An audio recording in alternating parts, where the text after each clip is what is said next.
اللهم صل على محمد وآل محمد. اعوذ باللہ من الشیطان اللعین الرجیم. بسم اللہ الرحمن الرحیم. رب اشرح لي صدری ویسر لي امری واحلل عقدۃ من لسانی یفقهوا قولی. ان اللہ وملائکتہ یصلون علی النبی یا ایھا الذین آمنوا صلوا علیہ وسلموا تسلیما.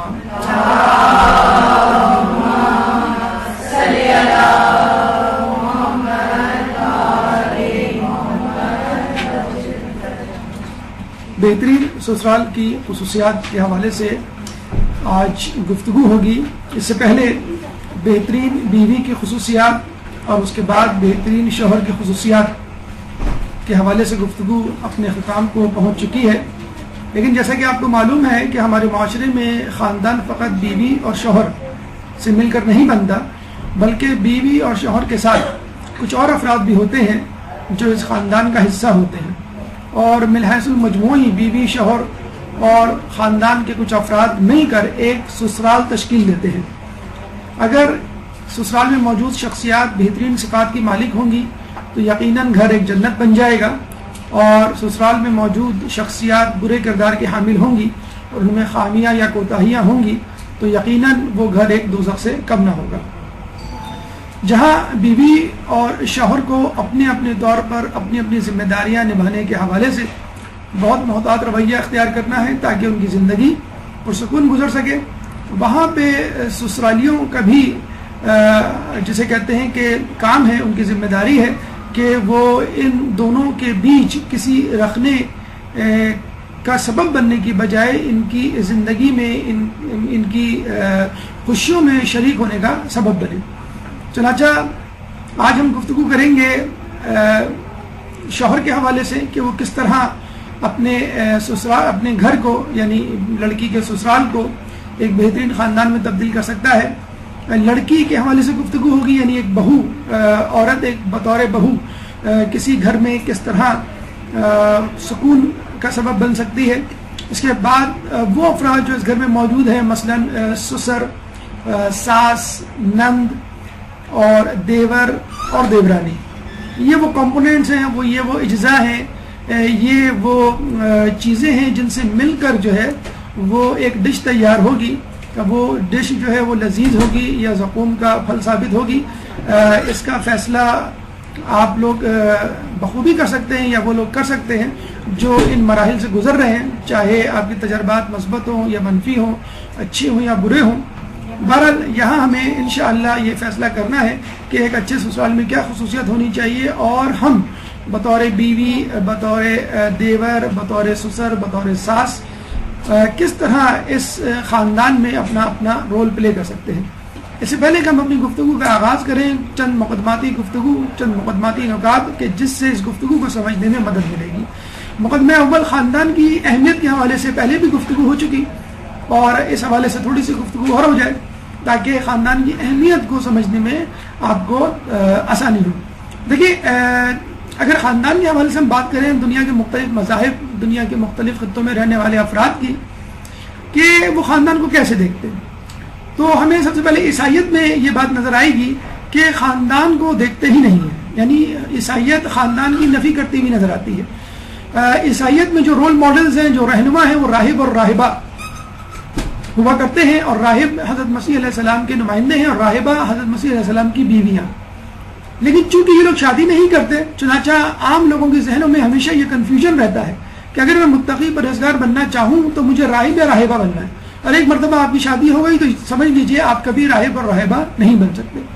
لیکن جیسا کہ آپ کو معلوم ہے کہ فطرت ایک اسپرنگ کی طرح ہوتی ہے، جتنا زور سے آپ اس اسپرنگ کو دبائیں گے، اس فطرت کو دبائیں گے، اتنی ہی قوت سے رد عمل کا اظہار ہوگا اور اسپرنگ اپنی جگہ پر آنے کی کوشش کرے گا. تو ہم دیکھتے ہیں کہ اس وقت جو مغرب میں بے راہ روی، گمراہی، فحاشی اور یعنی کا جو سیلاب ہے، وہ فقط اور فقط اسی، یا جسے کہتے ہیں کہ زیادہ تر اسی راہب اور راہبہ کے تصور سے پیدا ہوا ہے. یعنی لوگوں کو اتنا مشکل بنا کے دیا گیا دین کہ انہوں نے کہا کہ ہم اس دین پہ عمل نہیں کر سکتے، چنانچہ ہم مکمل طور پہ اس سے بیزاری کا اظہار کرتے اور انہیں تبرہ کا علیہ اظہار کیا. اور آپ نے دیکھا کہ کس طرح مغرب میں 200 سال پہلے کلیسا اور سیاست کو الگ کر دیا گیا، اور یہی سازش اب اسلام کے ساتھ ہو رہی ہے کہ اسلام اور سیاست کو الگ کیا جائے، کیونکہ مذہب جو ہے اس ماحول میں، اس معاشرے میں، اس دنیا میں نہیں چل سکتا، تو معذرت کے ساتھ اور مذاہب تو نہیں چل سکتے لیکن اسلام چل سکتا ہے، کیونکہ اسلام ایک شدت پسندی کا مذہب نہیں ہے بلکہ عین میانہ روی کا مذہب ہے۔ دین اسلام میں اگر کوئی رہنما ہے تو وہ چاہتا ہے کہ میرے ہی جیسے لوگ بنیں، وہ ایک عام آدمی نظر آتا ہے اور ایک عام آدمی رہنما نظر آتا ہے۔ جب لوگ مدینہ آیا کرتے تھے اور خود رسول اکرم صلی اللہ علیہ وآلہ وسلم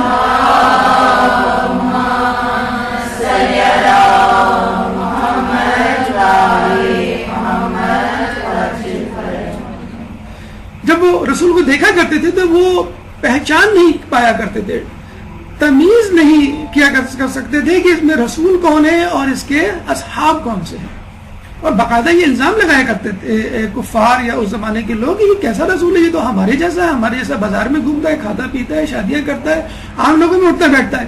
تو کہا گیا رسول ایسا ہی ہوتا ہے، ہمارا رول ماڈل ایسا ہی ہونا چاہیے کہ جو ایک عام انسان ہو اس طرح عام انسان کی حوصلہ افزائی ہو کہ میں بھی اس جیسا بن سکتا ہوں، مجھے بھی اس کے نقش قدم پہ چلنا چاہیے۔ اس کے بعد ہم نے ایک خاندان دیکھا یونانیوں کا کہ جس میں 12 سال کے بعد بچے کو، لڑکے کو گھر سے نکال دیا جاتا ہے تاکہ وہ زمانے کی صعوبتوں، مشکلات اور مصائب و آلام کا مقابلہ کرے اور ایک تنومند، ایک خود مختار، ایک طاقتور شخص کے طور پہ ابھرے، اور اس کے بعد اس کو بطور سپاہی، بطور جنگجو انسان کے قبول کیا جائے اور وہ لوگوں کا ہیرو قرار پائے۔ یہ بھی ایک شدت پسندی ہے، کسی حد تک خاندان کی نفی کے حوالے سے عیسائیت سے بہتر، لیکن پھر بھی بچوں کو اس طرح 12 سال کی عمر میں نکال دیا جانا یہ عقل کے عین مخالفت میں ہے۔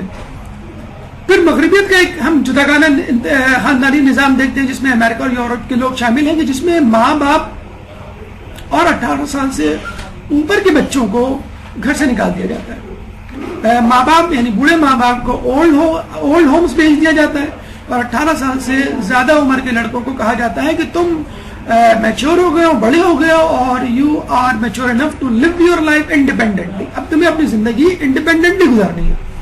اس وقت امریکہ یورپ میں یہ حال ہے کہ اگر کوئی بچہ 18 سال کے بعد اپنے گھر میں رہے تو اس کو مذاق کا نشانہ بنایا جاتا ہے، اور کہا جاتا ہے کہ تم کیا ابھی تک بچی ہو جو اپنے ماں باپ کے ساتھ رہتے ہو، تم اکیلے یا تنہا زندگی یا جسے کہتے ہیں کہ بغیر ماں باپ کی زندگی کیوں نہیں گزار سکتے۔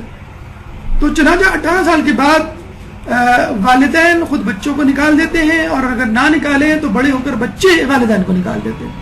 تو وہاں امریکہ اور یورپ میں جو اس وقت صورتحال ہے وہ یہ ہے کہ میاں بیوی اور ان کے وہ بچے جو 18 سال اور کچھ جگہوں پہ 12 سال سے کم عمر ہیں، اس کے بعد بچوں کو آزادی ہوتی ہے، وہ انڈیپینڈنٹلی اپنی لائف گزارے۔ یہ بھی ہمارے نزدیک وہ خاندان نہیں ہے جس کی طلب ایک اسلام یا ایک عقل کرتی ہے۔ اس کے بعد ہم دیکھتے ہیں کہ ایک عجیب شدت پسندی کا نارتھ پول اور ساؤتھ پول والا معاملہ ہے کہ جس میں ہندوانہ مشترکہ خاندان ہمیں نظر آتا ہے، جس میں کئی بھائی اور ان کی اولادیں ایک ہی چھت تلے ایک ہی گھر میں نظر آتے ہیں، جسے کہتے ہیں کہ وہ ایک بوری بازار والا سما ہو جاتا ہے کہ بہت سارے لوگ ایک ہی چھت تلے اور پتہ نہیں چلتا کہ کون کس کی اولاد ہے اور کون کیا کام کر رہا ہے، کس کے کیا حقوق ہیں، کس کی کیا ذمہ داری ہے۔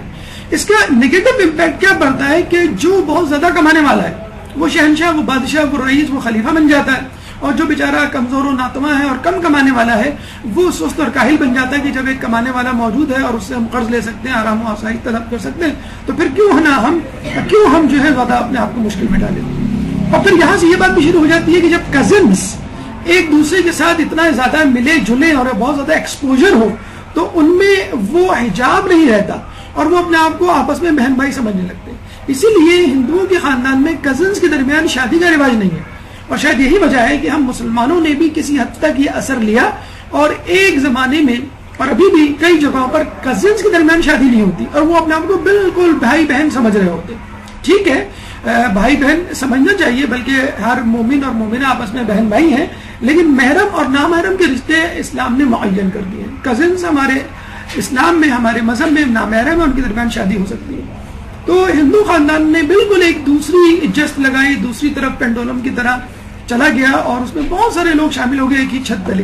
اور یہ جو آپ ٹی وی پہ جو ساس بہو کے ڈرامے دیکھتے ہیں، اور لوگ یہ پریشان بھی ہوتے ہیں کہ بھائی اتنی زیادہ سازشیں کیوں ہوتی ہیں انڈیا میں یا وہاں کے خاندان میں، تو اس کی وجہ یہی ہوتی ہے. اگر آپ میں سے کسی نے انڈین ڈرامے دیکھے ہوں تو اس میں وجہ یہی ہوتی ہے کہ ایک ہی چھت تلے ایک ہی گھر میں کئی خاندان کئی یونٹس بس رہے ہوتے ہیں, 2 3 4 5 بھائیوں کی اولادیں, پھر ان کی اولادیں, تو ایک عجیب کھچڑی سی پک رہی ہوتی ہے اور لوگوں کو اپنی اپنی حیثیت, مرتبے اور منزلت کا تعین کرنے میں کافی مشکل پیش آ رہی ہوتی ہے کہ میرا حق کیا ہے یا میری ذمہ داری کیا ہے, یا تمہارا حق کیا ہے تمہاری ذمہ داری کیا ہے. تو ہندو ڈرامے اب سیاسی ڈراموں کی شکل اختیار کر گئے ہیں, اور اس کی واحد یا کسی حد تک بڑی وجہ ان کے ہاں جو ملٹی یونٹ سسٹم ہے وہ اس کی وجہ ہے کہ جس میں کئی خاندان کو جسے کہتے ہیں کہ ایک جگہ جمع کر دیا گیا ہے, اور تمام ڈراموں میں جو ہے وہ مختلف قسم کی سازشیں, مختلف قسم کے جھگڑے, اور اس میں جو ولن کا کردار جو ادا کرتی ہے وہ ساس ادا کرتی ہے, تو بیچارے جو ہے وہ تمام برائیوں کا ملبہ جو ہے بیچاری ساس پہ پڑتا ہے. اب آئیے ان تمام شدت پسندانہ نظریے کے حامل خاندانوں کو ایک طرف رکھتے ہوئے اسلام ایک خاندان کو کس طرح پیش کرتا ہے. اسلام یہ کہتا ہے کہ شوہر, بیوی, شوہر کے ماں باپ اور اس کے بچے یعنی آپ کے بچے, تو یہ 5 افراد ہیں, 5 یونٹس, یہ کہتے ہیں 5 کمپوننٹس, 5 اجزاء پہ مشتمل اسلامی خاندان ہے. میاں بیوی, ماں باپ اور اولاد, 5. اور اس میں یاد رکھیے کہ بہت ضروری ہے کہ ماں باپ آپ کے ساتھ ہوں. الشیخ و اسرت ہی کان النبی و امت ہی, بزرگ گھر میں بالکل ایسا ہی ہے جیسے نبی اپنی امت میں. جو لوگ مغرب کی تقلید کرتے ہوئے یہ کہتے ہیں کہ ماں باپ بوڑھے ہو گئے ہیں, ان کو اولڈ ہومز بھیج دیا جائے یا ان کو الگ کر دیا, نہایت غلط ہے. ماں باپ کو کسی نہ کسی بیٹے کے ساتھ رہنا چاہیے, اور وہ اس خاندان کا, اس سسرال کا لازمی جز ہے. اس نظریے کی تصدیق ہمیں اپنے چھٹے امام جعفر صادق علیہ السلام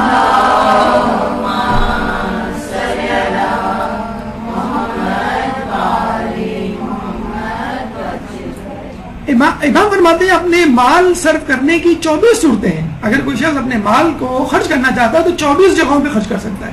اور پھر فرماتے ہیں کہ بس وہ 5 صورتیں جن میں صرف کرنا واجب ہے.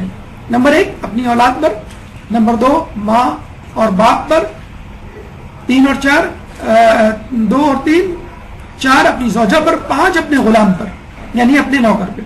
تو آپ دیکھ لیجئے ایک اسلامی یونٹ کس پر مشتمل ہے, میاں بیوی, ان کے بچے اور شوہر کے ماں باپ, اگر نوکر کوئی ہے, ورنہ یہ 4 کمپوننٹ, یہ 4 اجزاء.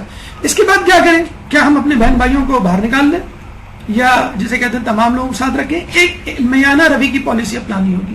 یعنی جو بہن بھائی شادی کی عمر کو نہیں پہنچے اور اپنے پیروں پہ نہیں کھڑے ہوئے, ان کو اپنے ساتھ رکھنا جب تک ان کی شادی کی عمریں نہیں ہو جاتی, اور جب شادی کی عمریں ہو جاتی ہیں تو ان کی شادی کر دینی ہے, اور وہ کوشش کرنی ہے کہ ان کے لیے ایک گھر الگ ہو, ایک الگ سیٹ اپ ہو.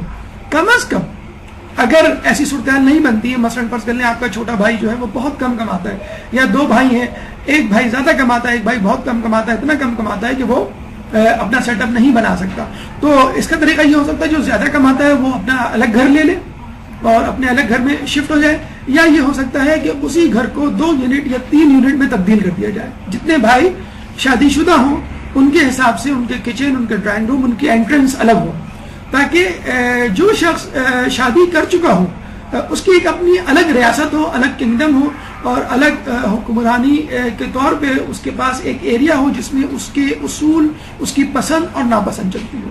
اگر ایسا نہ ہوا تو پھر یہی ہوگا کہ ایک نیام میں 2 بلکہ کئی تلواریں ہوں گی, اور وہاں پہ لڑائی جھگڑے زیادہ ہوں گے. اس بات کی تصدیق کہ شادی کے بعد لوگوں کو الگ ہو جانا چاہیے ماں باپ کے ساتھ. یہ ماں باپ کو آپ کو مائنس نہیں کرنا ہے, ماں باپ کو ساتھ لے کے جانا ہے. اور ماں باپ کس کے ساتھ رہے, اس کا سمپل سا فارمولا ہے, جس بیٹے کے ساتھ ماں باپ رہنا چاہیں, جس بیٹے کے ساتھ ماں باپ کی سب سے زیادہ انڈرسٹینڈنگ ہوتی ہو. لیکن وہ لوگ جو ماں باپ کے ساتھ نہ رہیں, ان کی اس کا مطلب یہ نہیں کہ وہ ماں باپ کو بالکل چھوڑ دیں. وہ اپنے ماں باپ کو ماہانہ خرچہ بھی بھیجیں گے, وہ اپنے ماں باپ سے وقتاً فوقتاً بھی ملیں گے, وہ اپنے ماں باپ کی عیادت, جیسے کہتے ہیں عیادت اور جسے کہتے ہیں مزاج پرسی کے لیے ان کے ساتھ جو ہے وہ ملے جلیں گے, اور خوشی اور غم میں ان کا ہاتھ بٹائیں گے. مولا فرماتے ہیں کہ رشتہ دار بہتر ہے الگ رہیں مگر ملتے جلتے رہیں. بالکل سمپل سا ایک اسٹریٹ فارورڈ فارمولا ہے کہ رشتہ داروں کو الگ رہنا چاہیے, ایک ہی گھر میں نہیں رہنا چاہیے, ہاں ملتے جلتے رہنا چاہیے. الگ رہنے کا مطلب یہ نہیں ہے کہ آپ قطع رہنے کے لیے. ہمارے یہاں اگر بیٹا جو ہے شادی کرتا ہے اور کہتا ہے کہ میں الگ رہوں گا, تو فوراً جسے کہتے ہیں تلواریں نیام سے نکل آتی ہیں کہ تم نے ایسا کہا کیوں, تم الگ کیوں ہو رہے ہو. اور ایسی کئی مثالیں ہمارے پاس موجود ہیں کہ جو لوگ شادی کر کے الگ ہوئے ان کے تعلقات اپنے ماں باپ سے اور اپنے بہن بھائیوں سے زیادہ اچھے ہیں بنسبت ان بھائیوں کے جو شادی کر کے ساتھ رہے اور آپس میں لڑائی جھگڑے کا سبب بنے.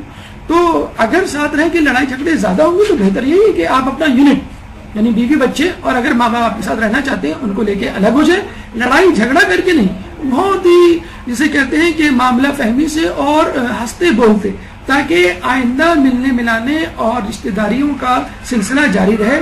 الگ رہنے کا مطلب قطعی طور پہ یہ نہیں ہے کہ آپ لڑائی جھگڑا کر کے یا قطع رحمی کر کے الگ رہیں.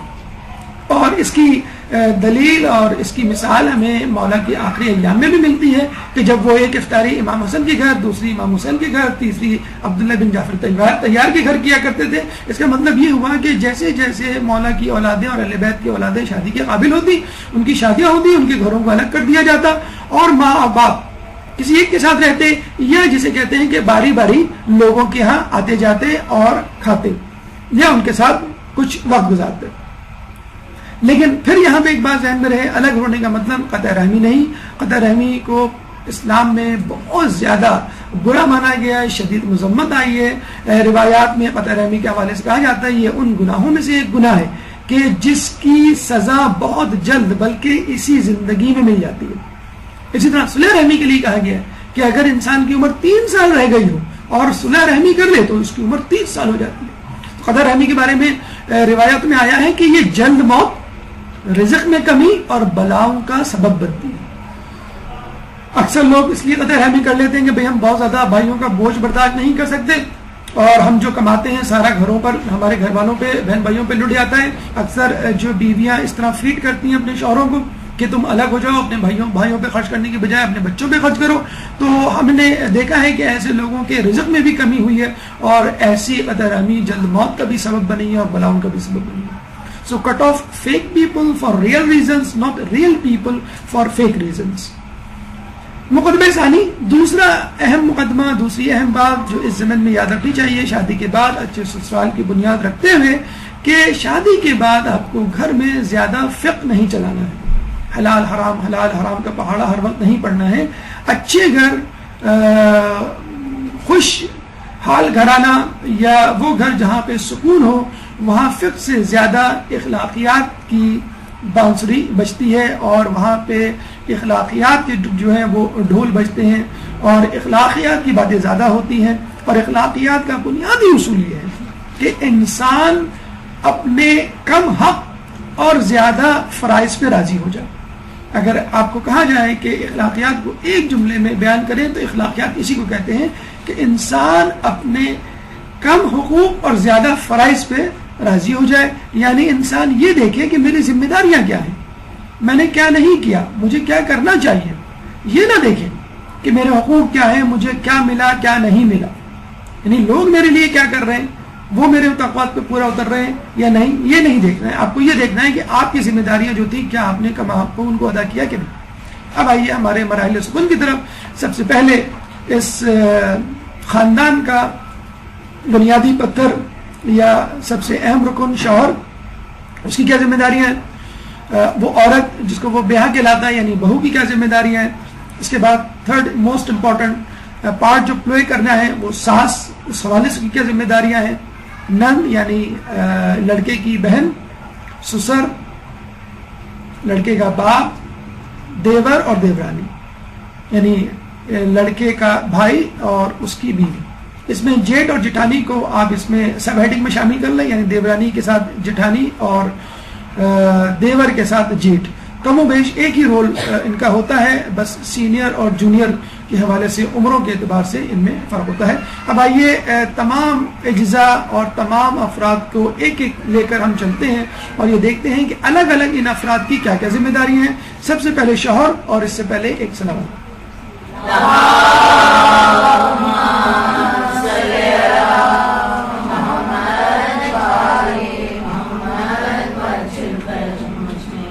جو شادی کر کے ایک عورت کو، بیوی کو، بہو کو گھر میں لاتا ہے، اس کے حوالے سے بہت سارے محاورے، بہت سارے لطیفے مشہور ہیں.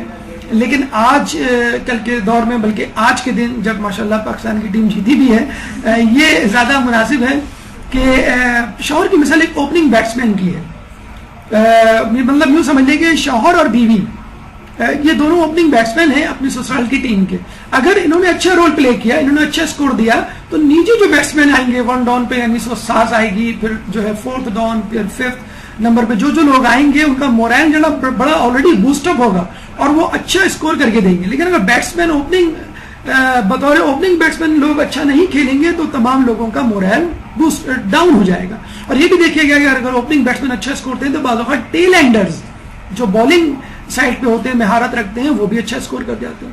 تو شوہر اور بیوی ان دونوں کو بہت اچھا اسکور کرنا ہے، بہت خوش اسلوبی سے، بہت سوچ سمجھ کے، جسے کہتے ہیں کہ اپنی ٹیم کو آگے لے کے چلنا ہے. کیونکہ انہوں نے ہی خاندان کی بنیاد رکھی تھی، انہوں ہی نے خاندانوں کو آگے بڑھانا ہے.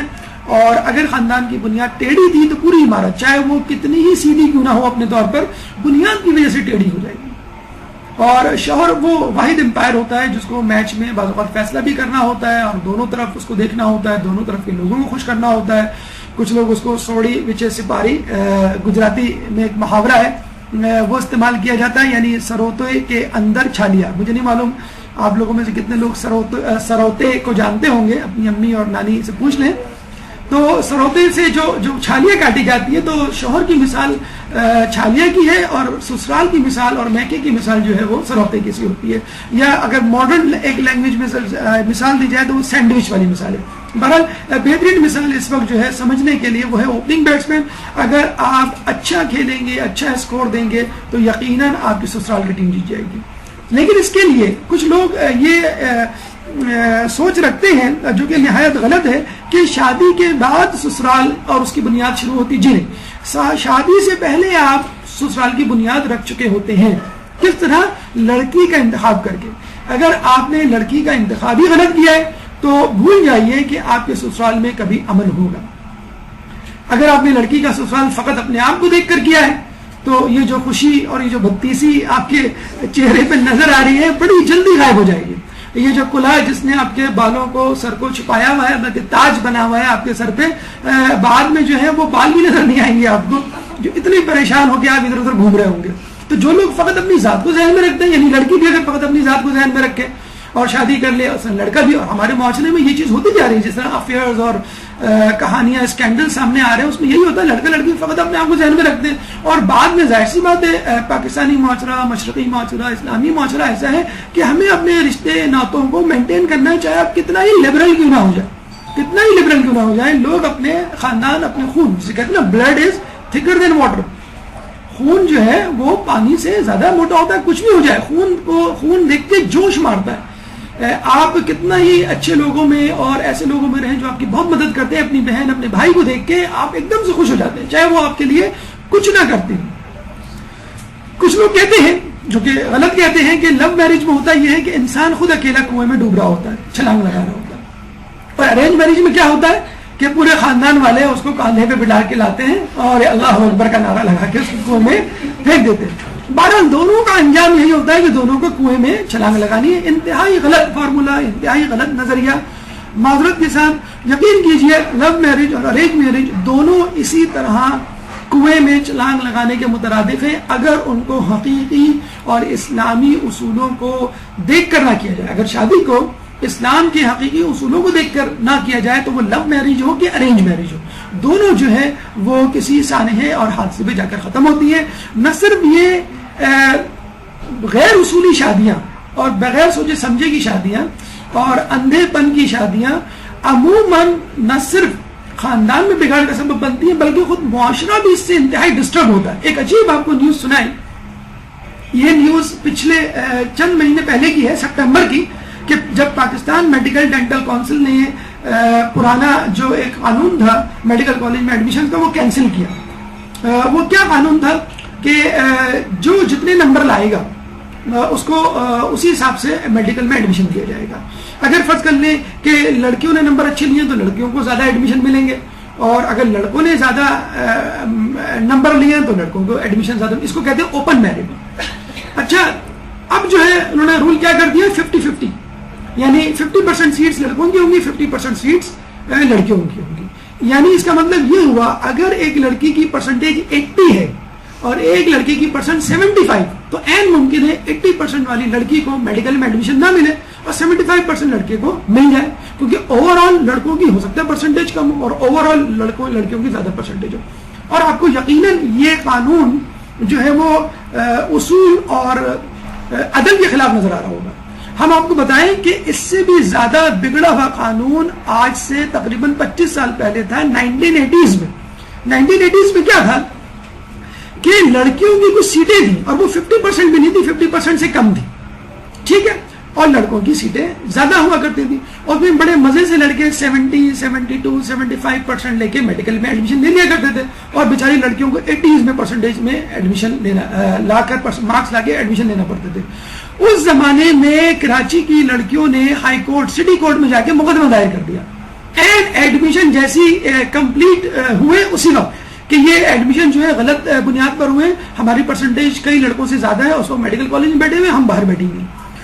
کورٹ نے جو ہے وہ سنا مقدمہ اور کہا بات تو بالکل ٹھیک کی ہے، اور کورٹ نے باقاعدہ فیصلہ سنا دیا کہ اوپن میرٹ پہ ایڈمیشن ہوں گے، جو لڑکیاں زیادہ پرسنٹیج لائی ہیں ان کو ایڈمیشن ملے گا اور جو لوگ کم پرسنٹیج لائے ان کو نہیں ملے گا. یعنی ارریسپیکٹو آف دا جینڈر، آپ لڑکا ہے یا لڑکی ڈزنٹ میٹر، آپ کی پرسنٹیج اچھی ہے let's come to the medical college, most welcome. اگر نہیں ہے ٹھیک ہے اسٹے آؤٹ سائڈ.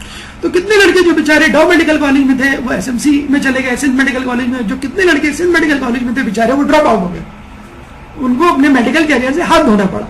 تو اس وقت یہ فیصلہ ہوا تھا. آج 25 سال بعد اس فیصلے کو کیوں تبدیل کیا گیا؟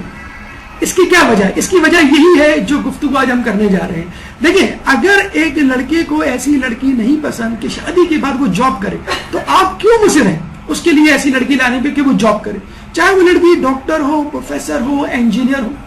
کئی لڑکے ایسے بلکہ ڈاکٹر حضرات ایسے جن سے کہا جائے کہ ابھی آپ کی شریک حیات کون ہوگی، وہ کہتے ہیں کہ کوئی بھی ہو ڈاکٹر نہیں ہونی چاہیے. ہمارے ایک دوست ہیں وہ بڑی نفرت کرتے تھے اس طرح کی لڑکی سے، مطلب اس خیال سے کہ میری شادی کسی میڈیکل یعنی ڈاکٹر لڑکی سے ہو. جب ہم نے پوچھا بھائی آپ کو کیوں ڈاکٹر لڑکی سے شادی نہیں کرنی، کہنے لگے کہ میں چاہتا ہوں کہ جب میرے سر میں درد ہو تو میری بیوی میرا سر دبائے، نہ کہ 2 پیناڈول میرے ہاتھ میں رکھے. یہ لوگ کھا لو میں جا رہی ہوں ہاسپٹل، مجھے دیر ہو رہی ہے. تو ٹھیک ہے ہر کسی کا مزاج ہوا کرتا ہے. اگر ایک شخص کا مزاج ہے کہ اس کو جاب والی لڑکی چاہیے، نو پرابلم، یہ کوئی گناہ نہیں ہے جاب کرنا. اور ایک کہتا ہے کہ نہیں مجھے ہاؤس وائف چاہیے، یہ بھی کوئی گناہ نہیں ہے، آپ ہاؤس وائف لیا. جب ہم ارینج میرج کر کے اپنی مرضی تھوپتے ہیں کہ نہیں امی چاہتی ہیں کہ ڈاکٹر بہو ہے، ایک بہو ڈاکٹر ہونی چاہیے یا ایک بہو انجینئر ہونی، ایک بہو ٹیچر ہونی وغیرہ وغیرہ، کوئی بھی آپ مثال فٹ کر لیں، تو اس میں ایک زبردستی کی جسے کہتے ہیں کہ ہم مرضی توپیں. بیچارہ لڑکا جو ہے وہ ماں کی محبت میں گرفتار ہو کے یا مجبور ہو کے ہاں کر دیتا ہے، پھر بعد میں وہ قسم آ رہا ہوتا ہے، پھر وہی لڑائی جھگڑے جسے کہتے ہیں ہو رہے ہوتا ہے. ہم نے کئی لڑکے ایسے دیکھے جو یہ کہتے ہیں کہ یار لانے دو امی کو اپنی مرضی سے، کچھ بھی ہوا تو ہم امی پہ ڈال دیں گے کہ یہ آپ کی پسند ہے، اب آپ بھوگتے ہوئے. تو اسی طرح دوسرے نارتھ پول پہ ساؤتھ پول پہ اگر یہ نارتھ پول پہ کیا نظر آتا ہے، امیاں یا جیسے گھر والے یہ کہتے ہیں کہ لڑکے کو کرنے تو اپنی مرضی کی شادی، جب آئے گی تکنی کا ناچ نچائے گی تو پھر ہم دیکھ لیں گے، اگر ہم سے کہے گا تو ہم کہیں گے جاؤ خود بھوگ دو تم ہی لاؤ. تو دیکھیے دونوں ایکسٹریمٹیز ہیں. اسلام جو ہے پسند کی شادی کو منع نہیں کرتا ہے، ہاں افیئر کی شادی، بلکہ شادی تو نہیں کہنا چاہیے، افیئر کو منع کرتا ہے. اسلام یہ کہتا ہے اگر آپ کو کوئی لڑکی پسند ہے ٹھیک ہے آپ سیدھا اپنے گھر والوں کو بھیج دیں اور جو ہے وہ پروپوز کر دیں، اگر ہاں آ گئی تو ٹھیک، اگر نہ ہوئی اللہ خیر صلی اللہ. نہ کہ اگر آپ کو کوئی لڑکی پسند ہے تو 1 سال تک اس کے ساتھ افیئر چلا رہے ہیں، اس کو کنوینس کر رہے ہیں کہ کسی طرح تم میری پسند میں شامل ہو جاؤ، مجھ کو بھی پسند کرو، پھر تم اپنے گھر والوں کے لیے. یہ سب چیزیں ہیں یہ سب غیر شرعی اور جسے کہتے ہیں کہ کام اور غیر شرعی باتوں کے زمرے میں شامل ہو جاتے ہیں. پسند کی شادی حضرت خدیجہ نے بھی کی تھی اور وہ سمپل رسول اللہ پسند آ گیا، پروپوزل دیا، قبول ہو گیا، دیٹس اٹ، اللہ خیر صلی اللہ. لیکن افیئر کرنا یہ اسلام میں کسی طرح بھی اس کی گنجائش نہیں ہے. تو ارینج میرج بہت اچھی بات ہے، لیکن وہی بات کہ لڑکا لڑکی کو اس کی پسند ناپسند کے اظہار کا موقع دیا جائے. اور ہمارے یہاں لڑکے کو تو پسند کا اظہار کا موقع دیا جاتا ہے، لیکن لڑکے سے عموماً نہیں پوچھا جاتا. لیکن ہمارے خیال میں لڑکے کو بھی پوچھنا چاہیے، لڑکی کی بھی رضامندی اس میں شامل ہونی چاہیے، ورنہ جسے کہتے ہیں کہ ایک طرف تو جسے کہتے ہیں کہ بہت اچھا ہوگا اور دوسری طرف بہت خراب. تو یہ جو آپ نے دیکھا یہ جو پالیسی بدلی ہے پی ایم ڈی سی نے، وہ یہی وجہ ہے کہ ان کو جب پوچھا گیا آپ نے یہ پالیسی دوبارہ کیوں چینج کر دی 50-50، انہوں نے کہا کہ بیشتر میڈیکل کالج میں زیادہ تر لڑکیاں ہوتی ہیں، ٹھیک ہے، مطلب ایک زمانہ تھا کہ لڑکیوں کے لیے جو ہے وہ لیڈیز کمپارٹمنٹ ہوتا تھا جیسے ہمارے منی بس اور بس میں ہوتا ہے، اور لڑکوں کے لیے پیچھے. جب اوپن میرٹ ہوا تو لڑکیاں زیادہ ہو گئی، تو لڑکوں کو کہا گیا پلیز آپ لیڈیز کمپارٹمنٹ میں چلے جائیں، کیونکہ ان کی تعداد کم ہوا کرتی تھی اور لڑکیوں کی زیادہ، تو لڑکیاں پیچھے بیٹھا کرتی تھی. جو پوری بس ہوتی ہے اور ڈرائیور کے ساتھ جو 2-4 بینچیں لگی ہوتی تھی اس پہ لڑکے سمٹ کے بیٹھے ہوتے تھے، جسے کہتے ہیں کہ مرغی بن کر. تو اب جو ہے دوبارہ اسی سود کیوں کہ لڑکیاں ڈاکٹر بن کر اپنے پروفیشن کو چھوڑ دیتی ہیں. بھائی کیوں چھوڑ دیتی ہیں؟ کیونکہ ان کو شوہر ایسے ملتے ہیں جو کہتے ہیں کہ بھائی مجھے جاب نہیں چاہیے. تو آپ شادی سے پہلے تعین کر لیں کہ آپ کی جو لڑکی آئے گی، آپ کو جس سے شادی کرنی ہے اسے جاب کروانی کہ نہیں، یا وہ کس طرح کی ہونی چاہیے کس طرح کی نہیں. پہلے کنسنسس رضامندی ڈیولپ کر لے. ہمارے جو ماں باپ اور اولادوں میں جو جنریشن گیپ ہے وہ بہت تباہی کا جسے کہتے ہیں کہ سبب بن رہا ہے. اور اس میں ایک وجہ یہ بھی ہے کہ ہم اپنی اولادوں سے ان کی پسند اور ناپسند نہیں پوچھتے. بہرحال یہ میں نے آپ کو وجہ بتائی. جب ہم لڑکے اور لڑکی کی رضامندی کو سامنے رکھے بغیر ہم شادی کریں گے تو اس طرح کے معاملات اور بیڈ ایفیکٹس سامنے آئیں گے، سائیڈ ایفیکٹس. لڑکوں کے لیے اپنا نصیحت کے رسک نہ لیں. وہ ٹوٹلی 100% اپنے ماں باپ پہ چھوڑ دیتے ہیں، اپنی بہن پہ چھوڑ دیتے ہیں. تمہیں جیسی لڑکی چاہیے لے آؤ، میری طرف سے ہاں ہے، ابھی سے ہاں ہے، یعنی بلینک چیک ہے، میں نے دے دیا آپ کو چیک، اب اس میں جتنی رقم لکھنی جیسی بھی لے آؤ. ہمارے ایک دوست تھے، انہوں نے بھی ایسے ہی کیا، اور جسے کہتے ہیں ان کی امی اور بہنوں نے یہ بھی کہا کہ بیٹا ذرا تم لڑکی کو ایک نظر دیکھ تو لو. کہنے کہ نہیں امی بس آپ نے جو کہہ دیا سو کہہ دیا، بس آپ لوگ دیکھ لیں میں راضی ہوں. جب منگنی کے بعد ان کو لڑکی کی تصویر دکھائی تو انہوں نے تصویر پھینکتے ہوئے یہ جملہ کہا تاریخی، یہ کیا اٹھا کے لیا؟ بتائیں یہ کوئی قربانی کا جانور ہے؟ یہ کیا ہے جس کو آپ اس طرح کہہ رہے ہیں؟ اور آپ کو یہ جملہ کہنا ہی تھا تو آپ نے اتنا بڑا کلیم کیوں کیا، دعویٰ کیوں کیا؟ کوئی لڑکی جیسی بھی ہو مجھے منظور ہے، میرے ماں باپ جو کہیں گے میں سر تسلیم خم کر لوں گا. تو آپ کی دنیا میں کوئی بھی انسان ایسا نہیں جو یہ کہے کہ میری کوئی پسند نہیں. کوئی نہ کوئی پسند، چاہے وہ سیرت کے حوالے سے، چاہے وہ صورت کے حوالے سے، مزاج، کردار، رویہ، سلوک، کسی بھی حوالے سے ہو، کوئی نہ کوئی پسند لڑکی کی بھی ہوتی ہے. تو آپ پہلے سوچ سمجھ لیں اور پھر اس کے بعد قدم اٹھائیں، ورنہ سسرال کی تمام بنیاد ٹیڑھی اٹھے گی. ایک اور بات، لڑکی کو سبز باغ نہ دکھائیں. ارے فکر نہ کرو میں تمہارے لیے آسمان سے تاڑے توڑ لاؤں گا، اور تم دیکھنا بس 2-4 مہینے کی بات ہے، پھر ہم اپنا الگ گھر لے لیں گے انشاءاللہ. اور اس میں جو ہے وہ الگ لمبی سی گاڑی ہوگی، اور جسے کہتے ہیں ایک بیڈ روم ہوگا، 2 ایکسٹرا کمرے ہوں گے، گیسٹ روم ہوگی، تمہاری امی جب چاہیں آ کے رہیں، کوئی ایسا مسئلہ نہیں. اب آپ اتنے، اور میں جو ہوں مینیجر کی پوسٹ پہ ہوں، پتہ چلا کہ ان کی پروموشن ہونی تھی، اکاؤنٹنٹ ہے وہ، مینیجر کی پوسٹ پر پروموشن ہونی تھی، اور وہ 5 سال گزر گئے ابھی تک پروموشن ہی نہیں ہوئی. بیوی کہہ رہی ہے وہ جو کاروبار آپ کرتے تھے، ارے وہ میں نے سوچا تھا کروں گا لیکن بس شادی کے بعد فرصت ہی نہیں ملی. تو جو پلان ان کے ذہن میں ہوتے ہیں، میں یہ کروں گا، میں یہ کرتا ہوں، کبھی انہوں نے دبئی کا چکر لگایا ہوگا، وہاں کی فوٹو کھنچوا کے بھیج دی، یہ میں برج الاسد کے باہر کھڑا ہوا ہوں، جیسے یہ ان کا خود ہی ہو برج الاسد. تو لڑکیوں کی طرف سے بہرحال بڑی وہ ہوتی ہے، لڑکی رہتی ہے رنچوڑ لائن میں، اس کو جو ہے گلشن اقبال میں لا کے لوگوں کو لڑکی کو دکھا دی جاتی ہے، بھائی آپ یہاں آ کے دیکھ لیں. کہیں پہ بھی رہنے میں کوئی قباحت نہیں ہے، چاہے آپ کراچی میں رہیں، افریقہ میں رہیں، کراچی کے کسی علاقے میں رہیں. اگر ہم آئمہ کی سیرت اٹھا کے دیکھیں تو اگر غربت ایک تانا ہے تو نعوذ باللہ سب سے پہلے نعوذ باللہ ہمیں آئمہ کو دینا چاہیے. تو غربت کوئی تانا نہیں ہے، لیکن دکھاوا کرنا، دوغلا پن کرنا یا جھوٹ ظاہر کرنا، ہو گواہ کہ کچھ نظر آتے ہیں کچھ، اگر ایسا کیا جائے تب کہیں جا کے ہم کہیں گے کہ آپ نے جو ہے وہ منافقت کی اور جھوٹ بولا. تو لڑکا صاف صاف بتلا دے کہ میری حیثیت کیا ہے، تمہیں ماں باپ کے ساتھ رہنا ہوگا، تمہیں جو ہے اتنے پیسوں میں گزارا کرنا ہوگا، اور تمہیں جو ہے میرے ساتھ ساتھ میرے گھر والوں کی بھی تھوڑی سی خدمت کرنی ہوگی. ٹھیک ہے تم پہ فرض نہیں ہے، لیکن یہ تمام اندیشوں اور خطروں کو اپنے ذہن میں رکھ کے آؤ، اور جتنا مجھ سے ہوگا میں تمہیں کروں گا. اور میری یہ صورتحال ہے، یہ میری صورت ہے.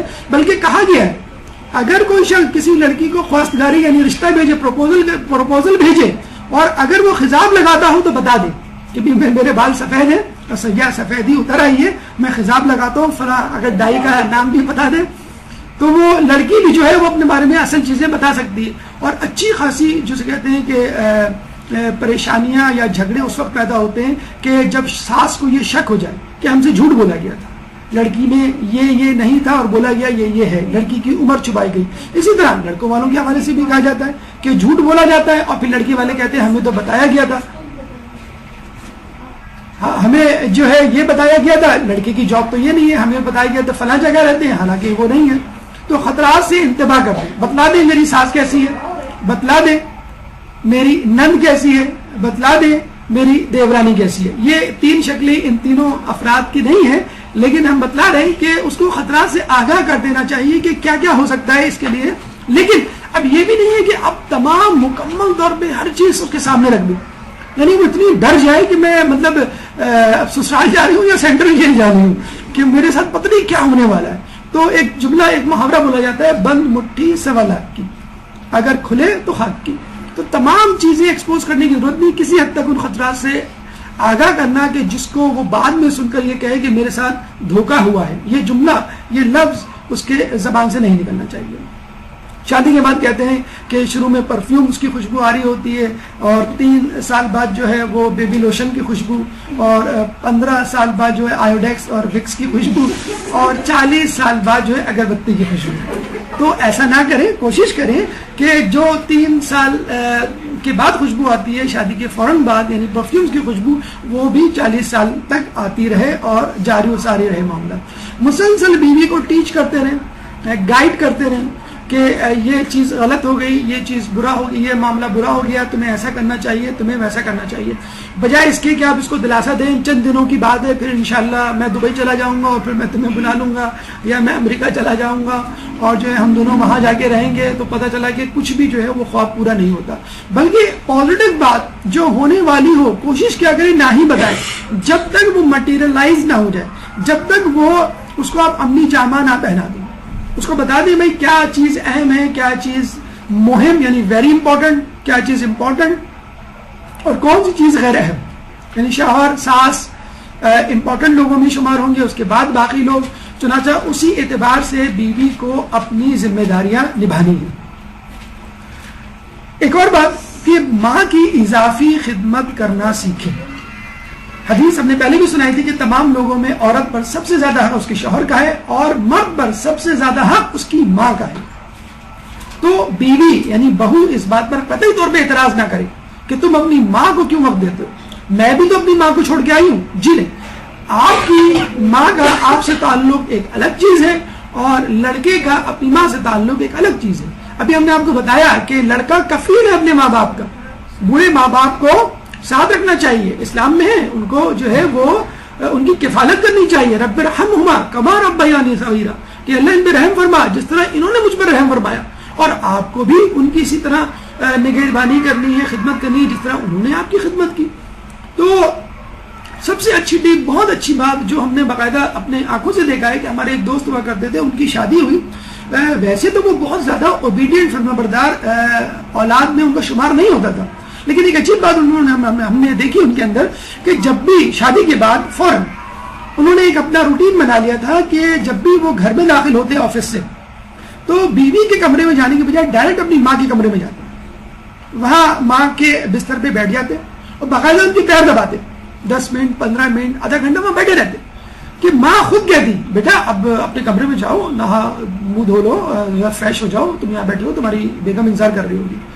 ہمارے یہاں اکثر کیا ہوتا ہے، لڑکے جو ہیں وہ سلام دعا کیے بغیر، جسے کہتے ہیں کہ وہ ایک ایروپلین کی طرح ان کی فلائٹ جو ہے وہ بیوی کے کمرے میں لینڈ کرتی ہے، اور آدھے گھنٹے 1 گھنٹے بعد وہ نکلتے ہیں کہ ہاں بھائی کھانا تیار ہے، یا جسے کہتے ہیں چائے تیار ہے. تو شروع ہی میں باتیں بننی شروع ہو جاتی ہیں، چمگوئیاں شروع ہو جاتی ہیں کہ بھائی آتا تھا تو پہلے سلام کرتا تھا، آتا تھا تو پہلے بیٹھتا تھا، آتا تھا تو خیریت پوچھا کرتا تھا، اور اب آتا ہے تو سیدھی بیوی کے کمرے میں. تو یہ دیکھیں، آپ جو 15 منٹ دیں گے اپنی ماں کو، جو پیر دبائیں گے اور پوچھیں گے، صرف بیٹھ جائیں آپ جا کے، امی کیا حال ہے آپ کی، امی خیریت سے ہیں، اور طبیعت ٹھیک نہیں لگ رہی آپ کی، گولیاں آپ کھا رہی ہیں پوری، کیا پکایا تھا آپ نے، اچھا امی بڑے دنوں سے آپ نے بھنڈی گوشت نہیں پکایا. مطلب یہ جو چھوٹی چھوٹی باتیں جو آپ شادی سے پہلے کیا کرتے تھے وہ کریں 15 منٹ. اور یقین کیجیے آپ رات میں 2 گھنٹے بعد آئے، امی ذرا ہمیں گھر جانا ہے، مطلب مجھے اپنے سسرال جانا ہے، اجازت ہے آپ کی، فوراً اجازت دے دیں گے. بجائے اس کے کہ آپ اپنی بیوی کے بیڈ روم میں جو ہے وہ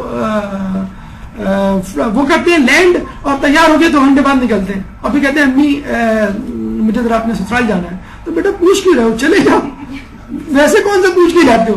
دیکھیے یہی جملہ سننا چاہیے, یہی جملہ ماں کے منہ سے نکلنا چاہیے کہ جب آپ کو ماں کی فکر ہی نہیں ہے, پہلے آپ ماں کو آ کے سلام کیا کرتے ہیں اور اب ڈائریکٹ جا کے بیوی کے کمرے میں آپ بیٹھے ہوئے ہیں, اور جب کہیں نکلنا ہو تو آپ گھر سے باہر نکلیں گے, تو یہ رویہ غلط ہے.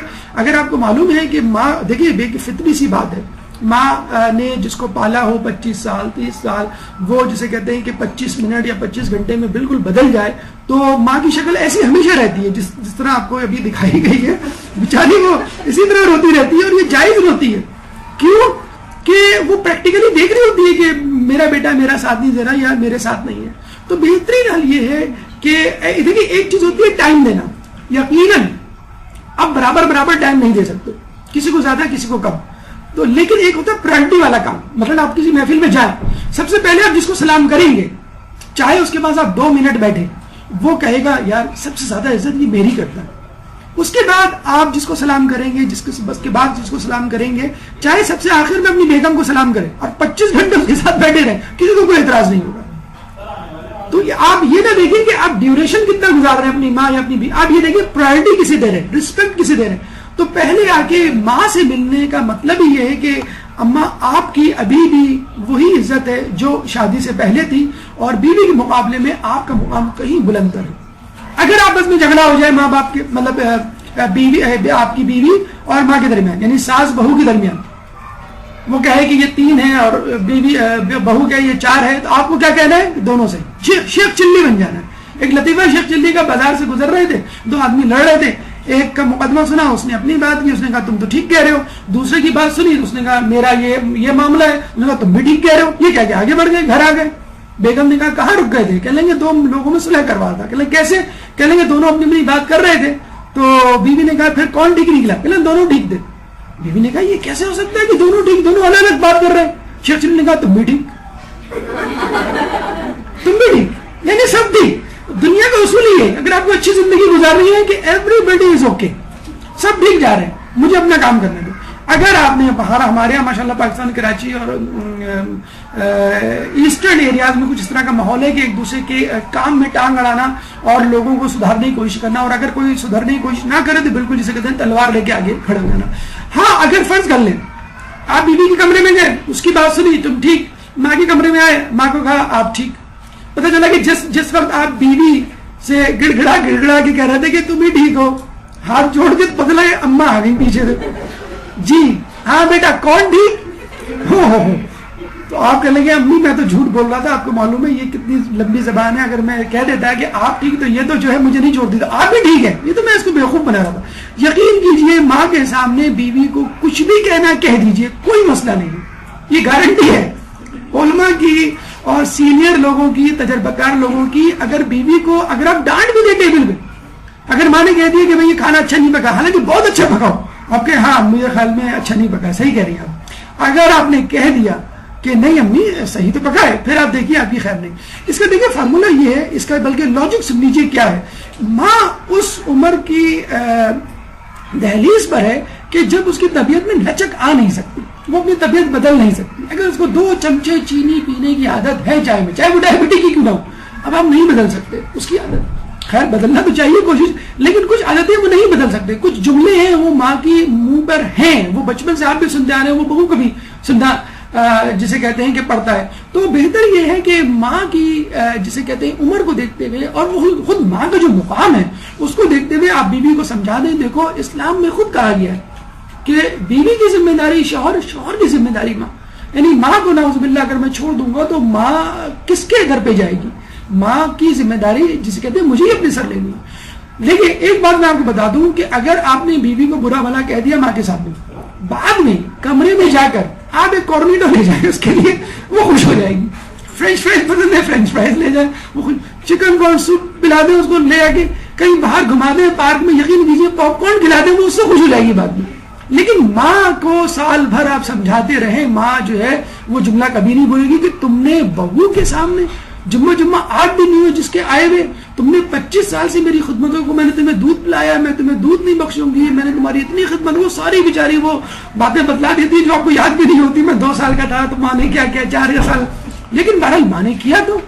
تو ماں کے سامنے اگر بیوی کو ڈانٹنا بھی پڑے, کنکھیوں سے اشارہ بھی کر دیں, بلکہ پلان بنا دیں, آج میں تمہیں کھانا کھاتے ہوئے ڈانٹوں گا, تیار رہنا ذرا, ٹھیک ہے. تم بھی بولڈ ہو جانا, یہ نہیں کہ تم میری باؤنسر پہ چھکا مار دو اور کہو کہ نہیں, جسے کہتے ہیں کہ آپ غلط کہہ رہے ہیں, تو نہ جسے کہتے ہیں تمہاری بھی خیر نہیں اور میری بھی خیر نہیں, ہم تو ڈوبے ہیں صنم, تم کو بھی لے ڈوبیں گے. تو خدا را جو ہے اگر تم چاہتی ہو کہ یہ نیا جو ہے وہ پار لگ جائے اور ہمارا گھر پرسکون ہو, تو اگر میں ڈانٹوں تو تم بھی جو ہے رونی صورت بنا لینا. یہ نہیں کہ تم جو ہے فوراً چیئر کو دھکا مار کے جو ہے ٹیبل کو لات مار کے جو ہے اپنے کمرے میں چلے جانا, خاموشی سے سن لینا, پھر بعد میں جو ہے وہ ہم دونوں کہیں چلیں گے کھانا کھانے. تو وغیرہ وغیرہ آپ کچھ بھی بات کر سکتے ہیں, لیکن کوشش آپ کی یہی ہونی چاہیے تاکہ جب دونوں کا آمنا سامنا ہو جائے تو ماں کو پریفر کریں. تمام لوگوں میں عورت پر سب سے زیادہ حق اس کے شوہر کا ہے اور مرد پر سب سے زیادہ حق اس کی ماں کا ہے. یہ حدیث ہم پہلے بھی آپ کو سنا چکے ہیں. اور دوسری بات یہ کہ ہر بات بتانے کی نہیں. عموماً مائیں آپ آ کے بیٹھے, آپ نے پیر دبانا شروع کیے, یہ تمہاری جو بیگم صاحبہ ہیں ان کا ٹائم ٹیبل کیا ہے, کیوں امی آپ ساتھ رہتی تو ہے, نہیں بیٹا کبھی یہ 9 بجے اٹھتی ہے, کبھی 10 بجے, کبھی 11 بجے, تو ہم اس کو دروازے کو نہ کھٹکھٹائیں نا, تو جب اٹھے ہمیں بتا دیں, لکھ کے لگا دیں کہ ڈونٹ ڈسٹرب, مجھے اس وقت اٹھانا. ابھی بعض وقت ہوتا ہے مائیں کہہ جاتی ہیں کہ بھائی یہ جو ہے اس کو بولو کو تھوڑا جلدی آ جائے کرے, جب جو ٹائم بتایا کرے اسی ٹائم پہ آ جائے کرے. اب آپ نے منو ان ایگزیکٹلی ماں کی نقل اتارتے ہوئے یہ بتا دیا, اماں یہ کہہ رہی تھی. اب ظاہر سی بات ہے بیوی تو جسے کہتے ہیں پریشان ہو گئی, بلکہ بیگمات پوچھتی بھی ہیں, بعض اوقات دیوار سے کان لگا کے سنتی بھی ہیں, پوچھتی بھی اماں کیا کہہ رہی تھی, کہہ لیں گے نہیں کچھ نہیں کر رہی, نہیں آپ سچ بتائیں اتنی دیر کیوں لگا دی. عموماً تو آپ 15 منٹ میں آ جاتے ہیں, آج آپ نے جو ہے 20 منٹ لگائے, 5 منٹ آپ نے کیا بات کی. تو آپ بیوی کو کچھ نہ بتائیں, کوئی ضروری نہیں ہے. اسی طرح بعض اوقات جو ہے وہ بیوی بھی اپنے وہ جسے کہتے ہیں رودا سنانے بیٹھ جاتی ہے کہ کب سے کہہ رہی ہوں اچھی توقع ہے آپ کی ایک ماسی رکھ لیں, کہ آپ لوگ ماسی لے کر آئے تھے, بیوی لے کر آئے تھے, وغیرہ وغیرہ. آپ نے یہی بات منوان ماں کے سامنے کر دی تاکہ باتیں ماں بھی جو ہے وہ شیر کی طرح بھر جائے گی. تو بہتر یہ ہے کہ آپ ہر بات ہر ایک دوسرے کو نہ بتائیں بلکہ پی لیں. ہاں یہ ہو سکتا ہے کہ بلکہ الٹا آپ تعریف سنوا دیں, بیوی کی برائی کی ہو ماں نے, اور آپ یہ کہہ دیں کہ تمہاری تعریف کر رہی ہیں, بڑی آرگنائز ہے, بڑی ریلیکس ہے, کول ہے, ٹینشن نہیں ہوتی ہے اس کو کسی کام کی, جب بھی اٹھتی ہے چاہے دیر سے اٹھے لیکن کام پورے کرتی ہے. کوئی بھی بات جسے کہتے ہیں کہ بنا کے پیش کرنے میں, اسی طرح ماں کو بھی بتا دیں کہ ماشاءاللہ وہ بڑی تعریفیں کر رہی تھی فلاں فلاں سے. ہمیشہ یاد رکھیں انسان جو ہے وہ تعریف تو بھول جاتا ہے, برائی نہیں بھولتا. اگر آپ نے برائی بتا دی کسی کے فلاں نے تمہاری یہ برائی کی, آدمی سالوں یاد رکھتا ہے. تو بہتر یہ ہے کہ آپ اور آپ کو اسلام میں تو جائز ہے اگر مصالحت کی خاطر جھوٹ بولیں وہ جائز ہے, یا اگر آپ یہ نہیں کر سکتے تو خاموشی اختیار کریں. خاموشی اختیار کرو, اس کا کم ترین فائدہ سلامتی ہے. جتنا خاموش رہیں گے اتنا ہی فائدہ ہے. اور ماشاءاللہ بہت سارے شوہر اس پہ عمل بھی کرتے ہیں. اکثر بیگمات یا بہویں اس پہ عمل نہیں کرتی. میں آپ کو ایک جنرل اسٹیٹسٹکس بتا دوں, اکثر شوہر اس پہ عمل کرتے ہیں, بالکل ڈل اینڈ ڈم بیٹھے ہوتے ہیں. بعض اوقات وہ دونوں کے درمیان بیٹھ رہے ہوتے ہیں, دونوں میاں وہ ساس بہو لڑ رہی ہوتی ہیں اور تیر اندازی کر رہی ہوتی ہیں, شمشیر زنی کر رہی ہوتی ہیں ایک دوسرے پر, اور شوہر جو ہے بالکل خاموش بیٹھے ہوئے ریموٹ کنٹرول پہ اپنا میچ دیکھ رہے ہوتے ہیں. اور جو بہویں بولتی ہیں, آپ کو معلوم ہے بولنے کا کیا انجام ہوتا ہے. جو زیادہ بولتا ہے وہ زیادہ غلطیاں کرتا ہے, جو زیادہ غلطیاں کرتا ہے اس کی حیا کم ہو جاتی ہے, جو جس کی حیا کم ہو جاتی ہے اس کا تقویٰ کم ہو جاتا ہے, جس کا تقویٰ کم ہو جاتا ہے وہ جہنم میں جاتا ہے. اس مہینے کی جو حدیث ہے حسینی کیلنڈر پہ, یہ آپ جا کے پڑھ لیے گا, یہی حدیث لکھی ہے. یاد دہانی, ماں کو بتلا دیں کہ آج جو ہے وہ آپ کو فون کرنا ہے کیونکہ آپ کی سمدھن کی طبیعت خراب ہوئی.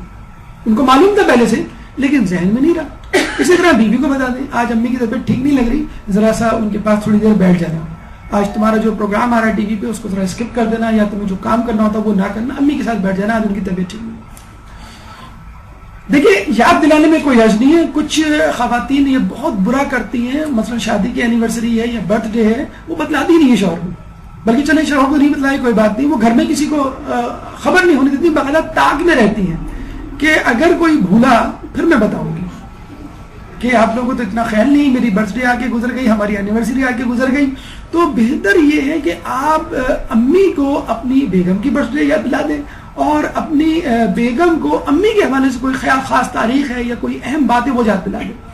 امی کو یاد دلا دیں کہ بھائی آپ کو جو ہے اپنے سمجھانے فون کرنا ہے یا جانا ہے. اس طرح بیگم کو یاد دلا دیں. کہ تمہیں یہاں جانا ہے. بعض اوقات ماشاءاللہ ایسی بیویاں ہوتی ہیں جو مثلا جو لوگ الگ رہتے ہیں اپنی ماں باپ سے باقاعدہ یاد دلاتی ہیں کہ آپ کو اپنے ماں باپ کو فون کرنا ہے یا ان کے گھر جانا ہے. ہم ہر ہفتے چکر لگاتے ہیں, اس دفعہ آپ نے نہیں لگایا. تو ایک دوسرے کو یاد دلانا نہ صرف بلکہ یہ نہیں کہ ایک غلطی پہ نظر رکھنی کہ کب وہ غلطی کرے اور جھپٹا مارے. جیسے ہمارے یہاں کراچی کے پولیس کانسٹیبل جو ہے وہ درخت کے نیچے چھپ کے کھڑے ہوئے ہوتے ہیں, جیسے ہی وہ سگنل توڑ کے آگے آتا ہے ایک دم سے تلوار لے کے وہ آگے آ جاتے ہیں. وہ چالان بک ہوتی ہے, تلوار نہیں ہوتی ہے. پھر کہتے ہیں کہ بھائی ٹھیک ہے آپ چالان یہاں دینا چاہتے ہیں تو ٹھیک ہے, ورنہ آپ پولیس اسٹیشن جائیں. تو غلطیوں کا انتظار نہ کریں, کون کب غلطی کرے. غلطی کرنے سے پہلے جس طرح بچہ ہے چلتے چلتے لڑکنے سے پہلے اس کو اٹھا لیں. سسرال کی طرف اگر جھکاؤ نہ رکھیں تو بہت اچھا ہے, اگر جھکاؤ ہو بھی تو اس کو چھپائیں. گھر آ کے بتانا کہ ماشاءاللہ آج تو بڑا زبردست کھانا پکایا تھا میری ساس نے. امی کہتی ہے ہاں 25 سال سے کھلا رہے ہیں, تم کو تو ہماری کوئی ڈش ہی پسند نہیں آئی. تو آپ کیوں مطلب اس طرح بے احتیاطی والا لاپرواہی سے جملہ بول دیتے ہیں؟ آپ کو معلوم ہے کہ جملے کے ضمن میں اس کے جملے کے رد عمل پہ مجھے کیا سننا پڑے گا. مطلب کچھ لوگ تو بڑے افسوس کے ساتھ کہنا پڑتا ہے کہ اپنی ہر بات اپنی ہر ادا سسرال والوں کے مطابق ڈھال دیتے ہیں. ان کو جو کھانا پسند ہے, ان کو جو ریسٹورنٹ پسند ہے, ان کو جو ڈریس پسند ہے, ان کو جو کلر پسند ہے, ان کا جو روٹین ہے رات کو دیر تک جاگنے کا وہ پسند ہے, پہلے آپ جلدی. تو لوگ یہی کہیں گے بھائی آپ کا جو ہے سیدھی سی بات ہے لائف اسٹائل قبلہ و کعبہ سسرال ہو گیا. وہ ایک صاحب نے کسی سے پوچھا بھائی آپ کی گھڑی میں کیا ٹائم ہوا ہے, انہوں نے 2 بجے. کہنے آپ کی گھڑی کیا ٹی وی سے ملی ہوئی ہے؟ کہہ لیں گے نہیں. کہیں گے اچھا یہ کیا ریڈیو اسٹیشن سے ملی ہوئی؟ کہہ لیں گے نہیں. کینٹ اسٹیشن سے ملی ہے؟ کہہ لیں گے نہیں. کہہ لیں گے یہ مجھے گھڑی سسرال سے ملی ہے اور وہیں سے ملی ہوئی ہے. مطلب جو سسرال میں وقت ہو رہا ہے وہی میری گھڑی میں ہو رہا ہے. سسرال والے جو چاہتے ہیں وہی میں چاہتا ہوں, جو وہ بولتے ہیں میں وہی بولتا ہوں. تو یقین کریں آپ کا پھر وہی انجام ہوگا جو لوگوں کا ہوتا ہے. بے جا خرچ کے حوالے سے یاد رکھیں کہ جب اللہ کسی بندے کو کچھ عطا کرے تو خرچ کا آغاز اپنی ذات اور اپنے اہل و عیال سے کرے. آپ کا سسرال آپ کی ذمہ داری نہیں ہے, میں لڑکے کی بات کر رہا ہوں. آپ کی پہلی ذمہ داری آپ کی ذات اور خود آپ کا گھرانہ, جو 5 ہم نے افراد گنوائے ہیں امام شیشم کی حدیث کے مطابق, ان پہ پہلے خرچ کرنا. اس کے بعد آپ کو سسرال والوں کو دیکھنا ہے. اگر کبھی تحفے تحائف دینے پڑ جائیں, کبھی ٹریٹ دینی پڑ جائے, کبھی دعوت کرنی پڑ جائے, تو ایک اعتدال میں رہتے ہوئے یقین کریں جو پیسہ آپ اپنے گھر والوں پہ لٹائیں گے وہ زیادہ کام آئے گا, اس سے زیادہ دعائیں ملیں گی بجائے ان لوگوں پر خرچ کرنے پر کے حوالے سے کہ جو آپ کے واجبات, جو آپ کی ذمہ داریوں میں شامل ہیں. بہو کے حوالے سے کہ کچھ لوگوں کے مطابق بہو جو ہے وہ فلاورز لے کے نہیں بلکہ تلوار لے کے جا رہی ہوتی ہے آج کل. تو بہو کی کیا ذمہ داری ہے اور بہو اپنے آپ کو سسرال میں کیسے ایڈجسٹ کرے. 5 منٹ کا وقفہ ہے, انشاءاللہ اس کے بعد دوبارہ حاضر ہوں گے. ایک صلوات پڑھ دیں محمد والے.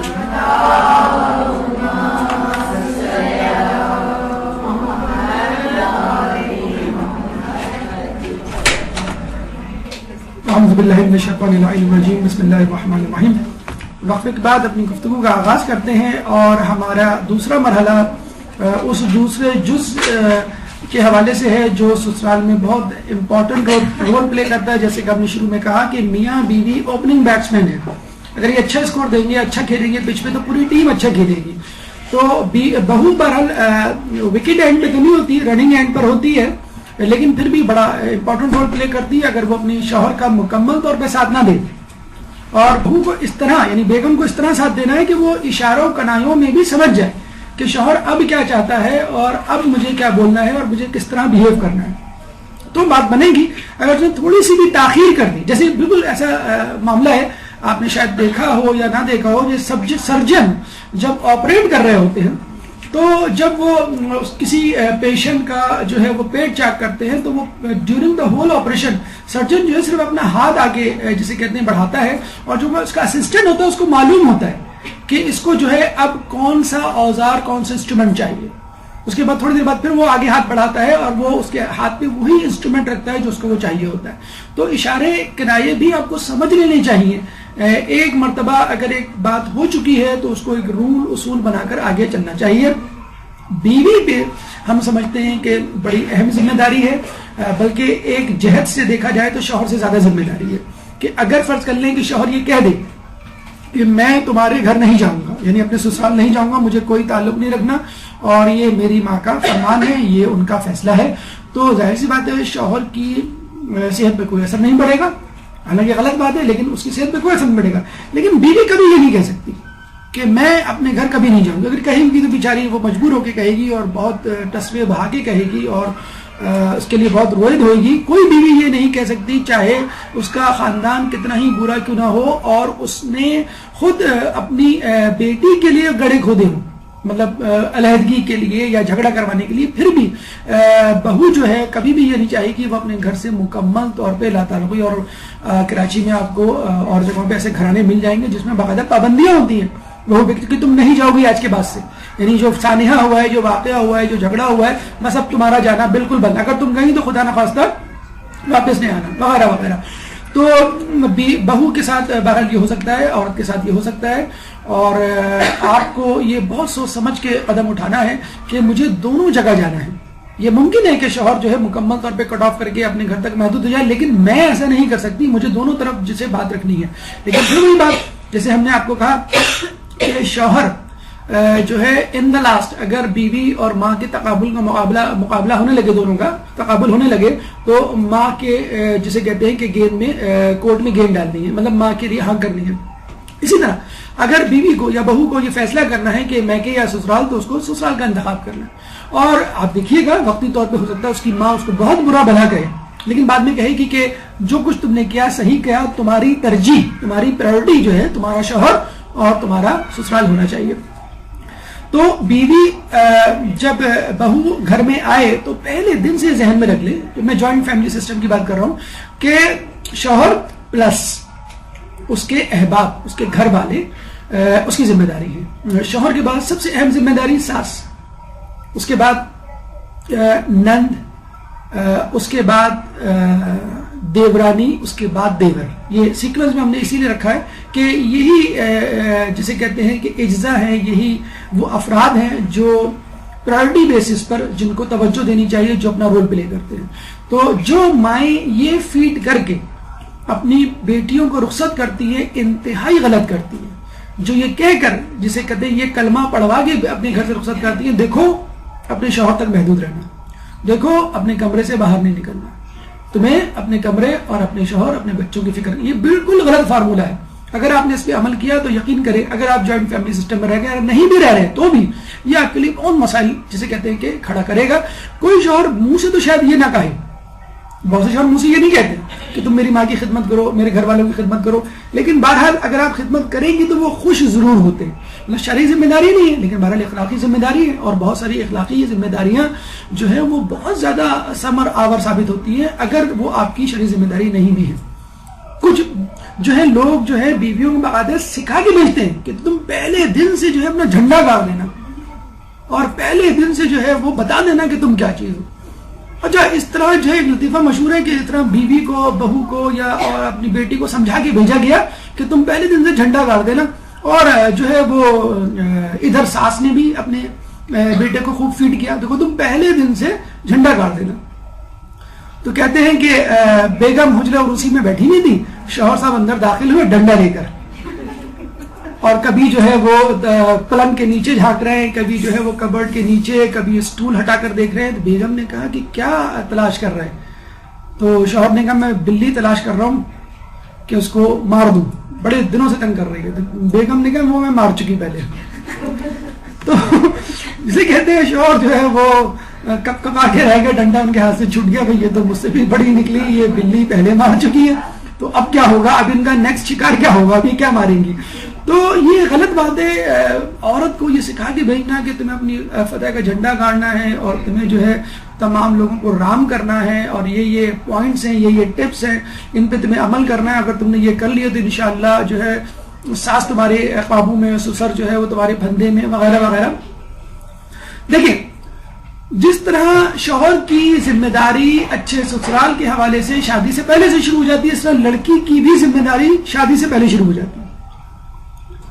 حقیقت پسندی کا مظاہرہ کیجئے اور اپنی پسند ناپسند کا اظہار اپنے گھر والوں پہ کر دیجئے. اپنی امی کو کم از کم بتلا دیجئے کہ مجھے اس طرح کا لڑکا چاہیے, اس میں کوئی قباحت نہیں. اگر آپ نے نہ بتایا اور آپ کو فرض کر لیں کوئی اور ٹکرا گیا, تو عمر بھر جسے کہتے ہیں کہ آپ کے جو ہے وہ مسائل آپ کے لیے کھڑے ہو جائیں گے. انڈیا میں ابھی چند دنوں پہلے کی خبر ہے کہ ایک گھر کے والدین نے اپنی بیٹی کے لیے اشتہار دیا ویب سائٹ پہ کہ ہماری بیٹی ہے ماشاءاللہ بڑی خوبصورت ہے, بڑی نیک ہے, اور جسے کہتے ہیں گھریلو ہے, بڑی مذہبی ہے, اور ہمیں اس کے لیے رشتہ چاہیے. لڑکی نے جب یہ دیکھا اپنا ویب سائٹ پہ اشتہار, اس نے کچھ نہیں کہا, اپنی ماں کو اپنے ماں باپ کو کچھ نہیں کہا. اس نے فیس بک پہ اپنا ایڈورٹائزمنٹ دے دیا کہ میرا نام یہ ہے اور میں ٹام گوائے ہوں, میں پرکٹی ہوں, مجھے لمبے بال رکھنے کا کوئی شوق نہیں ہے, میں اسکوٹر چلاتی ہوں, اور مجھے جو ہے وہ خدا پہ کوئی یقین نہیں ہے, میں ایتھیسٹ ہوں, میرا مذہب سے کوئی وغیرہ وغیرہ سارے جسے کہتے ہیں کہ جس کو سن کر آدمی کا خون کھول جائے, اور کوئی بھی جو ہے جسے ایسی لڑکی کو گھر میں لانے کے لیے تیار نہیں ہو. کہتے ہیں کہ یہ ویب سائٹ, یہ ایڈورٹائزمنٹ رشتے کا جو لڑکی نے خود دیا تھا, حقیقت پسندی میں منحصر تھا. 3,50,000 لوگوں نے دیکھا, 11,000 لوگوں نے لائکس کیے, اور 1,000 لوگوں نے اس پہ کمنٹس دیے, اور 4 لوگوں نے پروپوز بھی کر دیا. یعنی 40 لوگوں نے پروپوز, یعنی 40 رشتے آ بھی گئے اس کے. کس لڑکی کے جو ٹام بوائے ہے, کس لڑکی کے جو اسکوٹر چلاتی ہے, کس لڑکی کے جس میں نسوانیت نام کو نہیں, کس لڑکی کے جو خدا پہ یقین نہیں, یعنی ہر چیز جو اسلام تو چھوڑے خود بھارتی معاشرے کے خلاف جا رہی ہے ہر چیز, اس کے رشتے 40 رشتے آ جاتے ہیں. تو خدارا اپنی لڑکیوں کو حجاب کرنے سے منع نہ کریں. کیوں کہتے ہیں ہم لوگ کہ بیٹا اتنا زیادہ حجاب نہ کیا کرو, رشتے نہیں ملتے. لڑکیوں کا حجاب اتروا دیا جاتا ہے, ان کو دین سے ہٹایا جاتا ہے. ہمیں افسوس کرنا چاہیے اس بات پر. لوگ بے دین ہو کر علل اعلان کہہ رہے ہیں, فیس بک پہ بھی ہم خدا پہ یقین رکھتے ہیں, ان کو رشتے مل رہے ہیں. اور جو لڑکی خدا رسول اہل بیت پہ ایمان رکھتی ہے, ان کے نقش قدم پہ چل رہی ہے, دیندار باحجاب ہے, آپ اس سے کہہ رہے ہیں ہاؤ ڈیئر یو ٹو سے لائک دیٹ. کس طرح آپ کی جرت کیسے ہوتی ہے کہ آپ ایسی لڑکی کو کہیں کہ تم حجاب نہ کرو, تم اسلام پہ نہ چلو, بڑے مسئلے ہو جائیں گے, یہ ہو جائے گا, وہ ہو جائے گا. دیکھیں یہ جو جملے کہتے ہیں لوگ کہ رشتے نہیں آتے, یہاں پہ ہم لوگ غلطی کرتے ہیں. کیا غلطی کرتے ہیں ہم لوگ؟ لڑکے یا لڑکی جو بھی کہہ لیں, فی الحال لڑکے کو ذہن میں رکھ لیتے ہیں, لڑکے کی یا لڑکی کی تلاش میں سستی کرتے ہیں, اور تفتیش میں چستی کا مظاہرہ کرتے ہیں. یعنی لڑکے یا لڑکی کے لیے جب رشتے ڈھونڈنے کی, جب رشتے آ رہے ہوتے ہیں, اس میں بڑی سستی کا مظاہرہ کرتے ہیں. نہیں ابھی لڑکی پڑھ رہی ہے, نہیں ابھی لڑکی یہ کر رہی ہے, نہیں ابھی لڑکی مصروف ہے, ابھی تو عمر کیا ہے, ابھی تو بچی, وغیرہ وغیرہ. اور اگر کوئی لڑکا کوئی رشتہ آ بھی جائے تو سید غیر سید, جسے کہتے ہیں تعلیم کا معاملہ, روزگار کا معاملہ, لڑکے کے بڑے خاندان کا, بڑے بڑے جسے کہتے ہیں کیڑے نکالے جاتے ہیں, اور رشتہ جسے کہتے ہیں وہ ٹھکرا دیا جاتا ہے. تو خدارا سچ کا مظاہرہ کیجئے, جو آپ کو پسند ہے وہ آپ کو بتا دیجئے. اگر ایسی لڑکیاں معاشرے میں موجود ہیں جو بے پردہ ہے, خدا پہ یقین نہیں رکھتی, غیر مذہبی ہیں, بے دین ہیں, تو پھر آپ دیندار بن کر جسے کہتے ہیں کہ کیوں شرما رہی ہیں, اور اپنے لوگوں کو, اپنے گھر والوں کو بتا دیجئے کہ میں ایسی لڑکی ہوں اور مجھے ایسا لڑکا چاہیے. اسی طرح لڑکے بھی بتا دیں میں ایسا لڑکی ہوں, مجھے ایسی لڑکی چاہیے. اگر اپنے مزاج کا رشتہ تلاش کریں گے تو انشاءاللہ سسرال کی بنیاد بالکل صحیح بنیادوں پر, عمارت صحیح بنیادوں پر استوار ہوگی. جس طرح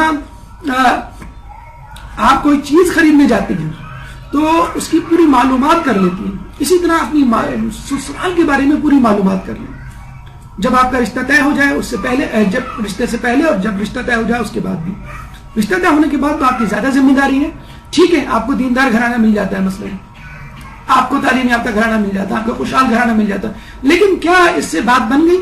جس طرح آپ کے گھر والے دیندار ہیں, آپ کے گھر والے خوشحال ہیں, آپ کے گھر والے تعلیم یافتہ ہیں, تو کیا مسئلہ حل ہو؟ جی.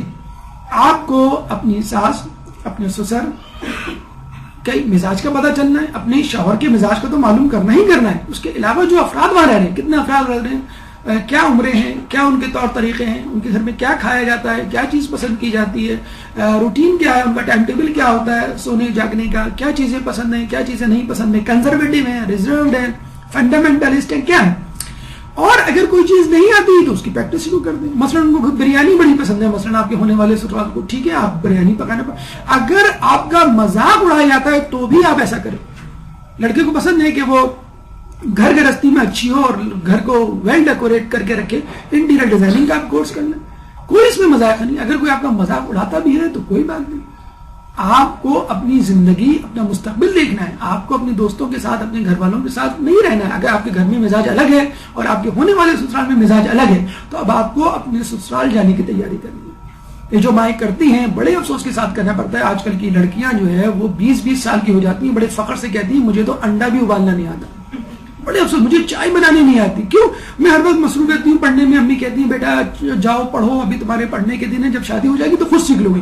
کیا شوہر سکھائے گا اس کو انڈا کیسے تلتے, شوہر سکھائے گا کہ چائے کیسے بناتے.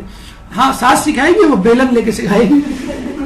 تو آپ ایسی ٹریننگ کیوں کمانڈو ٹریننگ لینا چاہتے ہیں کہ جو آپ کے لیے تانے کا باعث بنے؟ تو اپنی بیٹی کو بہت افسوس کے ساتھ کہنا پڑتا ہے, کیریئر کی دوڑ میں اتنا الجھا دیا ہے لڑکیوں کو. ٹھیک ہے آپ ان کو پڑھائیں لکھائیں, لیکن جو ان کی اصل ذمہ داری ہے, یعنی گھر گھرستی خانہ داری, اس سے کوئی لڑکی بھی فرار حاصل نہیں کر سکتی, چاہے کچھ بھی ہو جائے. تو جو چیزیں پسند ہے آپ کے گھر والوں کو, یعنی ہونے والے سسرال کو, ان میں ایکسپرٹیز مہارت حاصل کریں. اگر فرض کر لیں کوئی چیز آپ کو سمجھ نہیں آ رہی تو محتاط رویہ اختیار کریں. مثلا کھانا کیا پکے گا, کب پکے گا, کیا کیا پکے گا, کتنی ڈشز ایک وقت میں آپ کے گھر والے کھاتے ہیں, چائے کس وقت ہوتی ہے. محتاط رویہ, اپنی طرف سے جسے کہتے ہیں پہل کرنے کی ضرورت نہیں ہے, پوچھ لیں.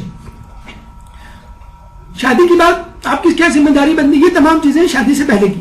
شادی کی بعد آپ کو پہلا جو آپ ذہن میں رکھنا ہے کہ ساس سے مقابلہ نہ کریں کبھی بھی. گنے کی وہ ہاتھیوں کی لڑائی میں گنے کا کھیت تباہ, کچھ نہیں ملے گا. وہ بڑا اچھا سا محاورہ بولا جاتا ہے, اگر لڑکیوں کو برا لگے بہووں کو تو بھی کوئی مذائقہ نہیں, کہ چھری خربوزے پہ گرے یا خربوزہ چھری پہ, نقصان خربوزے کا ہوتا ہے. تو ساس بہو کی لڑائی میں ہمیشہ نقصان بہو کا ہوگا, چاہے بہو جیت بھی جائے. ساس کبھی نہیں بلائے گی اپنی بے عزتی کو. بہتر یہی ہے کہ مقابلہ شروع ہونے سے پہلے وڈرا کر لیں تاکہ ساس کو واک-اوور مل جائے. تجربوں سے پرہیز کریں. آپ جسے کہتے ہیں کفگیر لے کے تلوار کی طرح میدان میں کود پڑتی ہے, مجھ سے اچھا تو کوئی پکا نہیں سکتا, میں تو بھنڈی بھی ایسے پکاتی ہوں جیسے بریانی. ایک خاتون شادی ہو کے گئی, انہوں نے کہا کیا پکاؤں, تو کچھ سمجھ میں نہیں آیا. انہوں نے ساری سبزیاں جمع کی, ٹنڈے, ٹماٹر, آلو, گاجر, مولی, کھیرے, تمام سبزیاں, اور ان کو پکا کے جو بھی گھر میں موجود تھا ایک بھجیا بنا ڈالی. اب جب گھر میں رات میں پوچھا ان کی ساس نے, بیٹا یہ کیا پکایا؟ اب ان کے منہ سے کچھ نکلی نہیں, کیونکہ اگر ہم یہ کہیں کہ ہمیں ٹنڈے پکائیں تو ٹنڈے ہیں کہاں, ذرا دکھاؤ ایرو بنا کے یا چمچے میں لے کر. اور کسی ایک سبزی کا نام منہ میں نہیں لا سکتے. انہوں نے کہا یہ باولی بھجیا ہے. تو ساس نے کہا بھائی ہمیں نہ ایسی باولی بھجیا چاہیے نہ ایسی باولی بہو. یہ بھجیا تمہارے گھر میں پکتی ہوگی باولوں کی, یہ تم اپنے پاس رکھو. اب ظاہر بات ہے ساس جب سنانے پہ آئے تو ظاہر بات ہے منہ میں کبھی ٹنڈا آ رہا ہے, کبھی آپ نے ٹنڈے کا جو ہے وہ مائنڈ سیٹ کر لیا, میں ٹنڈے کھا رہی ہوں, ٹنڈا کھاتے کھاتے کھیرا منہ میں آ جائے, اس کے بعد وہ گاجر آنے لگے, آپ کنفیوز ہیں میں کیا کہہ رہی ہوں. برین آپ کا ڈسٹرب ہے, آپ کا میدا ڈسٹرب ہے کہ بھائی خدا کے واسطے ایک ٹائپ کی فوڈ, ایک ٹائپ کا جو ہے وہ کھانا بھیجو. یہ کیا تم 10 طریقے کے سبزیاں جو ہے وہ اندر ڈال رہے ہو. لیکن جو بہو تھی وہ پھر بھی باز نہیں آئی. وہ کیا سمجھی, میری ساس کو ساری سبزیاں ایک ساتھ پکانا پسند نہیں ہے. تو اس نے کیا کیا, دوسرے دن سے سبزیوں کو الگ الگ پکانا پیش کیا. پہلے دن پالک پکائی, دوسرے دن میتھی, تیسرے دن ساگ, چوتھے دن کفگیر ہاتھ میں لہراتے ہوئے ماں ساس کے کمرے میں گئی, امی آج کیا پکاؤں؟ کہ بیٹا ہمیں کھیت میں چھوڑاؤ نا, ہم خود ہی چل لیں گے. تم کیوں اپنے آپ کو جسے کہتے ہیں کہ مشکل میں ڈالتی ہو, کیوں ہم لوگوں تم نے ہمیں حیوان چوپائے سمجھ رکھا ہے کہ سبزی کھلا کھلا کے جو ہمارے گھر میں کیا مطلب گوشت نہیں ہے یا انڈے نہیں ہے یا مچھلی نہیں ہے, کچھ اور چیز نہیں ہے. تو خدارا آپ تجربوں سے پرہیز کریں, ورنہ جو ہے آپ کو اسی قسم کے جملوں کا سامنا کرنا پڑے گا. دیکھیے جب بھی کوئی کام کرے سب سے پہلے گرین سگنل یا پاسپورٹ یا اسٹیمپ یا تصدیق ایفیڈیوٹ کس سے لینا ہے؟ شوہر سے, کیونکہ شوہر زیادہ سمجھتا ہے, مطلب ساس کو بھی سمجھتا ہے, یعنی اپنی ماں کو, آپ کو بھی. اس کے بعد ساس سے, اگر شوہر نہ ہو تو پھر ساس ہی سے آپ جسے کہتے ہیں کہ ریکمنڈیشن لیں. اور جہاں آپ بہت کنفیوز ہو جائیں یا آپ کو ڈر لگے اپنی ساس سے کچھ لیتے ہوئے اجازت یا کوئی بات منوانے کے لیے, تو آپ سسر سے اجازت لیں. وہ اس لیے کہ ساس کبھی بھی سسر کو بائی پاس نہیں کرے گی. یعنی اگر سسر نے کہہ دیا ہے کہ بھئی یہ پکاؤ, یا اگر تمہیں جانا ہو اپنے میکے تو ٹھیک ہے چلی جاؤ, میری طرف سے اجازت ہے, تو ساس کبھی بھی نہیں منع کرے گی. تو کم از کم سسر سے ضرور اجازت لیں. بلکہ ایک آپ کو میں ٹپ دے رہا ہوں کہ جس چیز کی اجازت ساس سے ملنے کی توقع نہ ہو تو آپ سسر سے لے لیں. سسر عموماً اس معاملے میں بڑے فراغ دل ہوتے ہیں, وہ عموماً بہوؤں کی سائڈ لیتے ہیں, اور کئی جھگڑے جو ہے ساس اور سسر میں اسی وجہ سے آپس میں ہو جاتے ہیں کہ تم جو ہے بہو کو تم نے سر چڑھایا گیا. تو یہ سیکوینس ہونا ہے. لیکن اجازت ضروری ہے. اگر کوئی خوشی آپ کو ملی ہے, فرض کر لیں آپ کے گھر میں کوئی خوشی ہے, کوئی تقریب ہے, اس میں کوشش کریں اپنے گھر والوں کو شریک کریں. اگر آپ کہیں کھانا کھانے جاتے ہیں تو واپسی میں کچھ کھانا لے آئیں, کم از کم آئس کریم ہی لے آئیں, کم از کم کوئی بھی چیز جو آپ سمجھتے ہیں گھر لا کے ہمارے گھر والے خوش ہو جائیں گے, اس میں شروع جسے کہتے ہیں کہ شریک ضرور کریں, لوگوں کو مشورہ ضرور ضرور لیں, کم از کم ابتدائی ایام میں. قول معصوم یہ ہے کہ اپنے دشمن سے بھی تجربے کے طور پہ مشورہ کرو تاکہ تمہیں اس کی عداوت کی مقدار معلوم ہو جائے. اگر آپ سمجھتی ہیں مثلا کچھ بہویں ایسی ہوتی ہیں جو 100% کو یقین ہے کہ ہماری ساس کبھی بھی صحیح مشورہ نہیں دے گی, تو ٹھیک ہے آپ پھر بھی مشورہ دیں تاکہ آپ کو پتہ چل سکے کہ اس کا مائنڈ سیٹ کیا ہے, اس کا رجحان کیا ہے, وہ کیا چاہتی ہے آپ سے. دشمنی رکھنا چاہتی ہے, دوستی رکھنا چاہتی ہے, دوستی رکھنا چاہتی ہے, ٹھیک ہے, ویل ڈن, بہت اچھی بات ہے. دشمنی رکھنا چاہتی ہے تو پھر آپ کو اپنی اسٹریٹجی کو تبدیل کرنا ہوگا, اپنی روٹین کو, اپنے نظریات کو اور اپنے جیسے کہتے ہیں سلوک کو تبدیل کرنا ہوگا. تو دشمن سے جب مشورے لینے کا کہا گیا ہے تو اپنی ساس اور ان لوگوں سے جن سے آپ کو خطرہ ہے مشورہ لینے میں کیا حد ہے. اگر آپ فرض کر لیں گے ساس کی خدمت کرنے میں مکمل طور پہ ناکام ہو گئی, کھانا ان کو نہیں پسند, ڈریسنگ آپ کی ان کو نہیں پسند, کمرے میں جو جھاڑ آپ نے سامان پھیلایا ہوا ہے وہ ان کو نہیں پسند, کچھ بھی نہیں پسند آپ کا, تو کم از کم دعا سلام, آتے ہوئے سلام, جاتے ہوئے سلام, خدا حافظ, یا دعا لیتے ہوئے جانا, کم از کم اس سے جسے کہتے ہیں کہ ایک رسپیکٹ ظاہر ہوتی ہے کہ آپ کے دل میں ان کی کتنی عزت ہے. ہمیشہ یاد رکھیں جو 70% فتنہ ہمارے سسرال میں, ہمارے میکے میں, ہمارے گھروں میں ہوتا ہے وہ ہے ادھر کی باتیں ادھر لگانا, یعنی اپنی سسرال کی باتیں میکے میں بتانا, میکے کی باتیں سسرال میں. اس کا سمپل سے فارمولا یاد رکھیں, کبھی اپنے سسرال کی برائیاں میکے میں نہ کریں اور کبھی اپنے میکے کی اچھائیاں اپنے سسرال میں نہ کریں. دیکھیں اگر فرض کر لیں آپ نے اپنے ساس سسر اپنے سسرال کی برائیاں کر دی اپنے میکے میں, اور جب آپ واپس گئی تو پتہ چلا کہ وہ برائیاں دور ہو چکی, یعنی آپ نے فرض کرنے کسی زمانے میں ساس کی برائیاں کی تھی, کسی غلط فہمی کی بنیاد پر انہوں نے آپ کو ڈانٹ دیا تھا, آپ گئی, آپ نے اپنی ماں کو پورا جو ہے کتا جتلا سنا دیا, ماں نے جو ہے وہ پوری ٹپس دینی شروع کر دی, اب تم یہ کرنا, اب تم یہ کرنا, یہ کہے تو یہ کہنا, اور یہ کرے تو مجھے فون کر دینا, میں دیکھ لوں گی معاملہ وغیرہ. اب جب آپ گئی تو معاملہ جو ہے وہ ہوتا ہے, بعض آدمی جو ہے وہ غصے میں آ جاتا ہے, کچھ کہہ دیا ہوگا. جب آپ دوسری مرتبہ جاتی ہیں تو آپ تو وہ بات بھول چکی ہوتی ہے, لیکن آپ کی ماں آپ کو وہ بات یاد دلاتی ہے کہ کیا ہوا, تمہاری ساس کا موڈ کیسا ہے, اس دن تو بڑا ڈانٹ دیا تھا, آج تو نہیں منہ ان کا پھول جائے گا تم جب واپس جاؤ گی, اکثر وہ تم نے بتایا تھا, نہیں امی وہ نہیں, وہ پھر بھی بسط رہیں گی. تو جب بھی آپ بات بتلائیں گی آپ وہ بات بھول چکی ہوں گی لیکن ماں یاد رکھے گی. اسی طرح اپنی میکے کی اچھی باتیں نہ بتائیں. مثلا میرے بھائی نے تو یہ کیریئر اپنایا تھا اور وہ باہر چلا گیا, وہ تو بڑا کامیاب ہوا, میری بہن کی شادی وہاں ہوئی, ایسے شخص سے بڑی کامیاب ہوئی, ہمارے ہاں تو جو ہے یہ کھایا جاتا ہے, یہ پیا جاتا ہے. تو جو آپ کے سسرال والے ہیں وہ تھوڑا سا ڈی گریڈ فیل کریں گے, کیا ہم اس معاشرے کے لوگ نہیں, کیا ہمارا کوئی حسب نسب نہیں, ہماری کوئی عزت نہیں, کیا ہماری زندگی جو ہے وہ جاہلوں اور دیہاتیوں کی طرح ہے جو ہمیں سکھا رہی ہو کہ تمہارے جو ہے میکے میں یہ ہوتا ہے, تمہارے میکے میں یہ ہوتا ہے. تو ویسی بھی یہ باتیں خود غیبت کے زمرے میں آ جاتی ہیں. اور قرآن میں سورہ حجرات میں اللہ فرماتا ہے کہ کیا تم میں سے کوئی شخص یہ پسند کرے گا کہ اپنے مردہ بھائی کا گوشت کھائے. خود شرعی حوالے سے جو ہے یہ تمام باتیں آپ کی غیبت کے زمرے میں آئیں گی اور آپ کے گھرانے کو یعنی اپنے سسرال کو بچانے کے لیے بھی جسے کہتے ہیں کہ بڑا مہلک ثابت ہوگی. بہترین اس کا حل یہ ہے کہ خاموش طبع انسان کی بہت ہیبت ہوتی ہے. اگر آپ ہر بات میں خاموشی اختیار کریں گی تو یقین کیجئے آپ سب منیمم فائدہ ہے. مذاق عداوات کی شروعات ہے. ہمارے یہاں بڑے آرام سے مذاق کر لیتے ہیں, بڑھ کے اپنے بڑوں سے مذاق کر لیتے ہیں. کچھ بہوؤں کو دیکھا گیا ہے کہ وہ اپنی ساس کی نقلیں ان کے سامنے اتار رہی ہوتی ہیں, یا جسے کہتے ہیں کہ اگر وہ کوئی سنجیدہ بات کر رہی ہوتی ہیں تو ان کی بات کو جسے کہتے ہیں کہ ہوا میں اڑا دیا جاتا ہے. تو ساس یہ سب تمام باتیں نوٹ کر رہا ہوتا ہے. ایک بچے کی بھی اگر بے عزتی کی جائے تو وہ اس بے عزتی کو فیل کرتا ہے اور اس کا بدلہ لینے کی کوشش کرتا ہے. تو جب آپ کسی معاملے میں پھنس جائے تو خاموش ہو جائیں اور اکیلے میں اپنے شوہر سے پوچھ لیں کہ کیا ایسا مسئلہ ہوا ہے جس کی وجہ سے آپ کی امی ناراض ہیں. اگر کوئی ایسا کام, کوئی ایسی غلطی مجھ سے سرزد ہو گئی ہے تو ٹھیک ہے, میں اس کی تلافی کے لیے تیار ہوں, آپ مجھے بتلا دیں. تو بہترین حل جیسے ہم نے کہا کہ خاموشی ہے اور زیادہ بولنے سے, اور زیادہ بولنے میں بھی خصوصی طور پہ مذاق کرنے سے پرہیز کریں, کیونکہ مذاق کی باتیں انسان جو ہے وہ بہت سنجیدگی سے لیتا ہے. دیکھیے کسی کام کو کسی مسئلے کو حل کرنے کا بہترین طریقہ کیا ہے، سلوشن کیا ہے، اس سلوشن میں سے یوں نکال دیں، یوں یعنی اپنے آپ کو نکال دیں، اپنے آپ کو یعنی اپنی انانیت کو نکال دیں، اپنی ضد کو نکال دیں، اپنی پسند ناپسند کو نکال دیں. یہ دیکھیں لوگ کیا چاہتے ہیں. اگر آپ اپنی ساس کو ماں، سسر کو باپ، نند کو بہن اور دیور کو بھائی سمجھیں گی تو یقین کیجیے آپ کے تمام مسائل حل ہو جائیں گے. اس کے لیے آپ کو اپنی انا پہ ضرب لگانی ہے. بوڑھی ساس، بوڑھے سسر یا دیور یا اپنی نند سے الجھنے کی کوشش نہ کریں، ان کو اپنے اوپر بوجھ نہ سمجھیں. یہ نہ کہیں کہ اگر ہم اکیلے رہ رہے ہوتے تو ہمارا بڑا اچھا گھر ہوتا، بڑی اچھی گاڑی ہوتی، بڑا اچھا کھاتے، ہمارے بچے بڑے اچھے اسکولوں میں ہوتے. یہ ساتھ رہنے کی وجہ سے تمہاری کمائی جو ہے تمہارے گھر والے جسے کہتے ہیں کہ کھا لیتے ہیں. تو یاد رکھیے کہ حدیث ہے کہ تمہیں کمزور و ناتواں لوگوں کی وجہ سے روزی و امداد حاصل ہوتی ہے.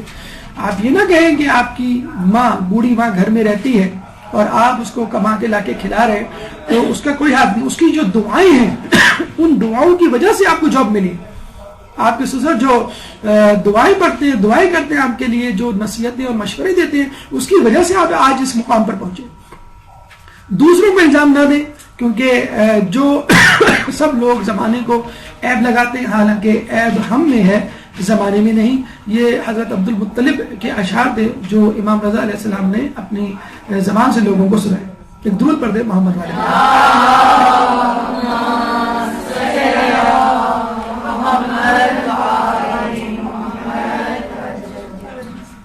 دوسروں سے نہ لڑیں. روایت میں آیا ہے کہ جو زمانے سے لڑتا ہے وہ ہلاک ہو جاتا ہے. سائیکالوجی میں ایک جملہ استعمال ہوتا ہے، don't change the world, change your self. آپ اپنے آپ کو تبدیل کر دیں، زمانہ خود بخود تبدیل ہو جائے. اگر آپ ساس، سسر، نند، نندوئی، جیٹ، جٹھانی، دیور، دیورانی کو تبدیل کرنے کی کوشش کریں گی تو زمانہ گزر جائے گا، عمر گزر جائے گی، ان میں سے کوئی بھی اپنی ڈگر، اپنی عادت کو تبدیل کرنے کے لیے راضی نہیں ہوگا. آپ نیو کمر ہیں، اگر آپ اپنی عادت کو تبدیل کر لیں گی تو یہ شائبہ ہوگا کہ شاید آپ ہمیشہ سے ہی ایسی تھی، چنانچہ آپ کو ڈیگریڈیشن، ہیوملیشن فیل نہیں ہوگا. لیکن اگر آپ کہیں کہ ساس کی طبیعت اور مزاج اب ایسا ہو جانا چاہیے تو واضح طور پہ لوگوں کو نظر آئے گا کہ بھئی یہ ایسی نہیں تھی، اب ایسی ہو گئی. نند یا جسے کہتے ہیں دیور یا خود آپ کا شوہر، تو واضح طور پہ نظر آ رہا ہوگا. لیکن چونکہ آپ نیو کمر ہیں اور نیو کمر ہونے کے ناطے لوگوں کو پتہ نہیں ہے آپ کیسی تھی پہلے، اور آپ ان جیسا جسے کہتے ہیں جیسا دیس ویسا بھیس، ان جیسا بھیس بدل لیں گی تو کوئی بے عزتی کی بات نہیں ہے. لوگ یہی سمجھیں گے شاید آپ کو یہی پسند ہے. تو یہ منطق بھی یہی کہتی ہے کہ جو نیو کمر ہے، نیا آنے والا ہے، وہ اپنے آپ کو تبدیل کرے. اور اگر آپ سے غلطی ہو جائے، جب کوئی برا کام سرزد ہو جائے تو اس کی فوراً بعد نیکی بجا لاؤ، کیونکہ نیکی گناہ کو محو کرتی ہے. خود قرآن یہ فرماتا ہے ان الحسنات یذہبن السیئات، یقیناً اچھے کام برائیوں کو دور کرتے ہیں. اگر آپ سے کوئی غلطی ہو گئی، جیسے ہم نے کہا کہ آپ نے باولی بھائی بھجیا بنا دی یا سبزی پہ سبزی پکا دی یا کوئی ایسی چیز پکا دی جو ان کو پسند نہیں ہے، تو ٹھیک ہے، جو ان کو پسند ہے فوراً دوسرے دن وہ پکا دیں. اچھا، بعض اوقات جو ہے وہ سوری کرنے کے لیے زبان بڑی بھاری ہو جاتی ہے کہ میں سوری کیسے کہوں. اچھا، ڈر بھی لگتا ہے کہ اگر سوری کہہ دیا تو وہاں سے زور سے آواز آئے گی سوری کی بچی. ہر وقت یہ کام کرتی ہے اور جو سوری کہہ کے یہ بچ نکلتی ہے، اس دفعہ میں اس کو نہیں چھوڑوں گی. تو ٹھیک ہے، ڈر لگتا ہے. اس کا طریقہ یہ ہے کہ گھر کا ماحول اس طرح ٹرانسفارم کر دیا جائے، ماحول اتنا خوشگوار بنا دیا جائے کہ آپ ہنستے ہنستے سوری کر لیں. مثلا آپ گھر میں کوئی چیز لے کر آ جائیں، اپنے شوہر کو بول دیں کہ رات کو آتے ہوئے مونگ پھلی لے آئیے گا، یا رات کو آتے ہوئے آئس کریم لے آئیے گا، یا آپ رات میں جو ہے کوئی میٹھی سویٹ ڈش پکا دیتی ہے، یا کوئی ایسی چیز پکا دیتی ہے جو گھر والوں کو پسند ہوتی ہے. یا آپ اپنے شوہر کے جو چھوٹے بہن بھائی ہیں ان کو پڑھانے بیٹھ جاتی ہیں، ان کے کام کرنے بیٹھ جاتی ہیں، اپنی نند کی کوئی خدمت یا جسے کہتے ہیں اس کو شاپنگ کرا دیتی ہیں، جس سے آپ کی ساس کا موڈ ٹھیک ہو جاتا ہے. اس کے بعد آپ سوری کر لیں، کوئی مذائقہ نہیں. ڈائریکٹ سوری نہیں کر سکتی تو انڈائریکٹ سوری کرنے کا یہ طریقہ ہے. اب آئیے تیسرے مرحلے پر، ساس. ایک درود پڑھ دے محمد والے محمد.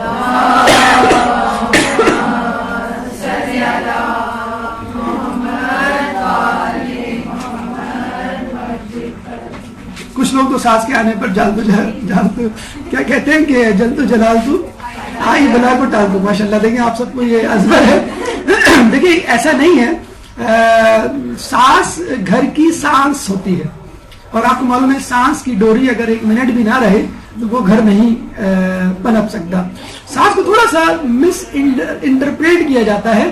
دیکھیے وہ اس مقام پر ہوتی ہے کہ جس مقام پر جس عمر میں اندیشے وسوسے وہم توہمات جنم لیتے ہیں، آپ کو کرنا یہ ہے کہ ان توہمات کو دور کرنا ہے.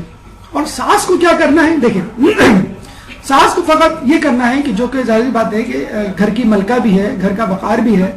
عموماً ساس جو ہے کوشش کر رہی ہوتی ہے کہ کسی طرح گھر کو سنوارے سدھارے، بہو کو سمجھائے، اور بہو یہ سمجھتی ہے کہ یہ میرے کام میں ٹانگ اڑا رہی ہے، میں کھانا اس طرح پکانا چاہ رہی ہوں اور ماں کہہ رہی ہے اس طرح پکاؤ، حالانکہ وہ آپ کی بہتری کے لیے آپ کو سکھا رہی ہوتی ہے. ساس کو پہلے مرحلے میں جو ذہن میں رکھنا ہے کہ بہو بیٹی کی جگہ ہے. جس طرح میں اپنی بیٹی کو رکھتی ہوں اس طرح مجھے اپنی بہو کو رکھنا ہے.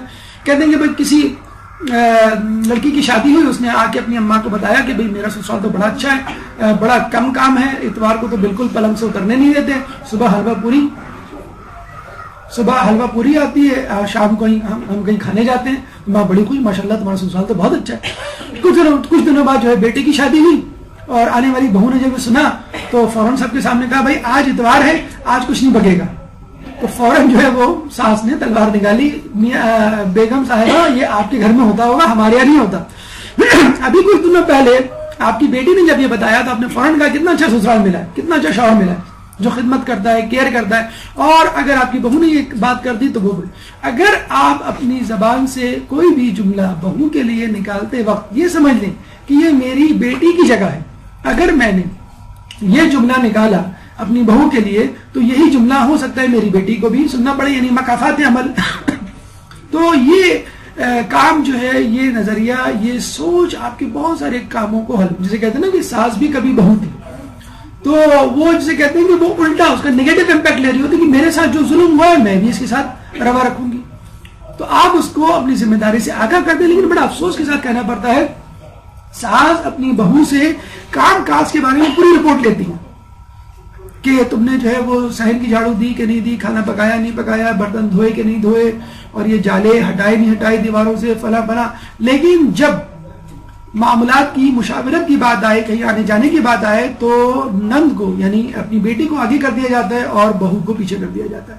رشتے ناتوں کی بات آئے تو اپنی بہن کو یعنی خالہ ساس کو بلا کے رشتے ناطے کروائے جاتے، اہم مشورے لیے جاتے اور بہو کو بالکل یکسر نظر انداز کر دیا جاتا ہے. تو ٹھیک ہے، گھر کے کام بہو کی ذمہ داری ہے، تمام لوگوں کی ذمہ داری ہے، ہو سکتا ہے بہو کی زیادہ ذمہ داری ہو، لیکن کیا بہو کا یہ حق نہیں ہے کہ وہ گھر کے اہم معاملات میں اس سے مشورہ لیا جائے، اس کو آگے بڑھایا جائے. نند کی کہیں بات ہو رہی ہوتی ہے، رشتہ ہو رہا ہوتا ہے یا شادی ہونے والی ہوتی ہے تو عموماً دیکھا گیا ہے کہ بہو کو پیچھے کر کے بڑی بیٹی کو یا اپنی ہی خاندان کی کسی بڑی عورت کو آگے لایا جاتا ہے. اور یہ وسوسہ یہ اندیشہ ذہن میں رکھا جاتا ہے کہ اگر ہم نے بہو کو آگے کر دیا تو یہ کہیں تین تگاڑا نہ کر دیں، معاملے کو بگاڑ نہ دیں. تو یہ وسوسہ جب آپ رکھیں گے تو بہو اپنے آپ کو ماسی سمجھنے لگے گی اور وہ آپ کے تمام گھر سے جو ہے وہ نابلد ہو جائے گی. لیکن جب بھی رشتہ ہوتا ہے، مثلا اگر نند کا یا آپ کی بیٹی کا رشتہ ہونے جا رہا ہو، ساس کی میں بات کر رہا ہوں، تو سب سے پہلے اور سب سے معتبر جو گواہی ہوتی ہے وہ بہو کی گواہی ہوتی ہے. وہ یہ پوچھتے ہیں کہ آپ کی بہو آپ سے خوش ہے کہ نہیں. اگر بہو سے رویہ ٹھیک ہے تو اس کا مطلب ہے پورا گھرانہ ٹھیک ہوگا. اور اگر ٹو بی ویری فرینک کام زیادہ ہو تو آپ ماسی رکھ لیں. عموماً یہ عورتوں سے سنا گیا ہے کہ گھر میں زیادہ تر جھگڑے کام کی زیادتی اور اس کو نہ کرنے کی وجہ سے ہوتے ہیں. لوگ ایک دوسرے پہ کام ڈال رہے ہوتے ہیں اور یہ نہیں سمجھ رہے ہوتے کیا کام کون سا کام کس کے لیے. تو اپنی بہو کو مرغوبات اور ممنوعات سے آگاہ کر دیں، لیکن بہت جسے کہتے ہیں کہ نرمی کے ساتھ. دیکھیے پینسل کی نوک کسی کو چبھوئی جائے آہستگی سے کیوں نہ، بہت درد ہوتا ہے، اور اگر اسی پینسل کے پیچھے لگا ہوا ربر کسی کو لگایا جائے تو درد نہیں ہوتا. ربر نرم ہوتا ہے، پینسل کی نوک جو ہے وہ چپتی ہوئی ہوتی ہے. تو پینسل کی نوک سے اگر کوئی غلطی ہو تو وہ نرم ربر سے ہی مٹ سکتا ہے. سمپل سا فارمولا ہے گلوبلی کہ عزت کریں اور عزت کروائیں.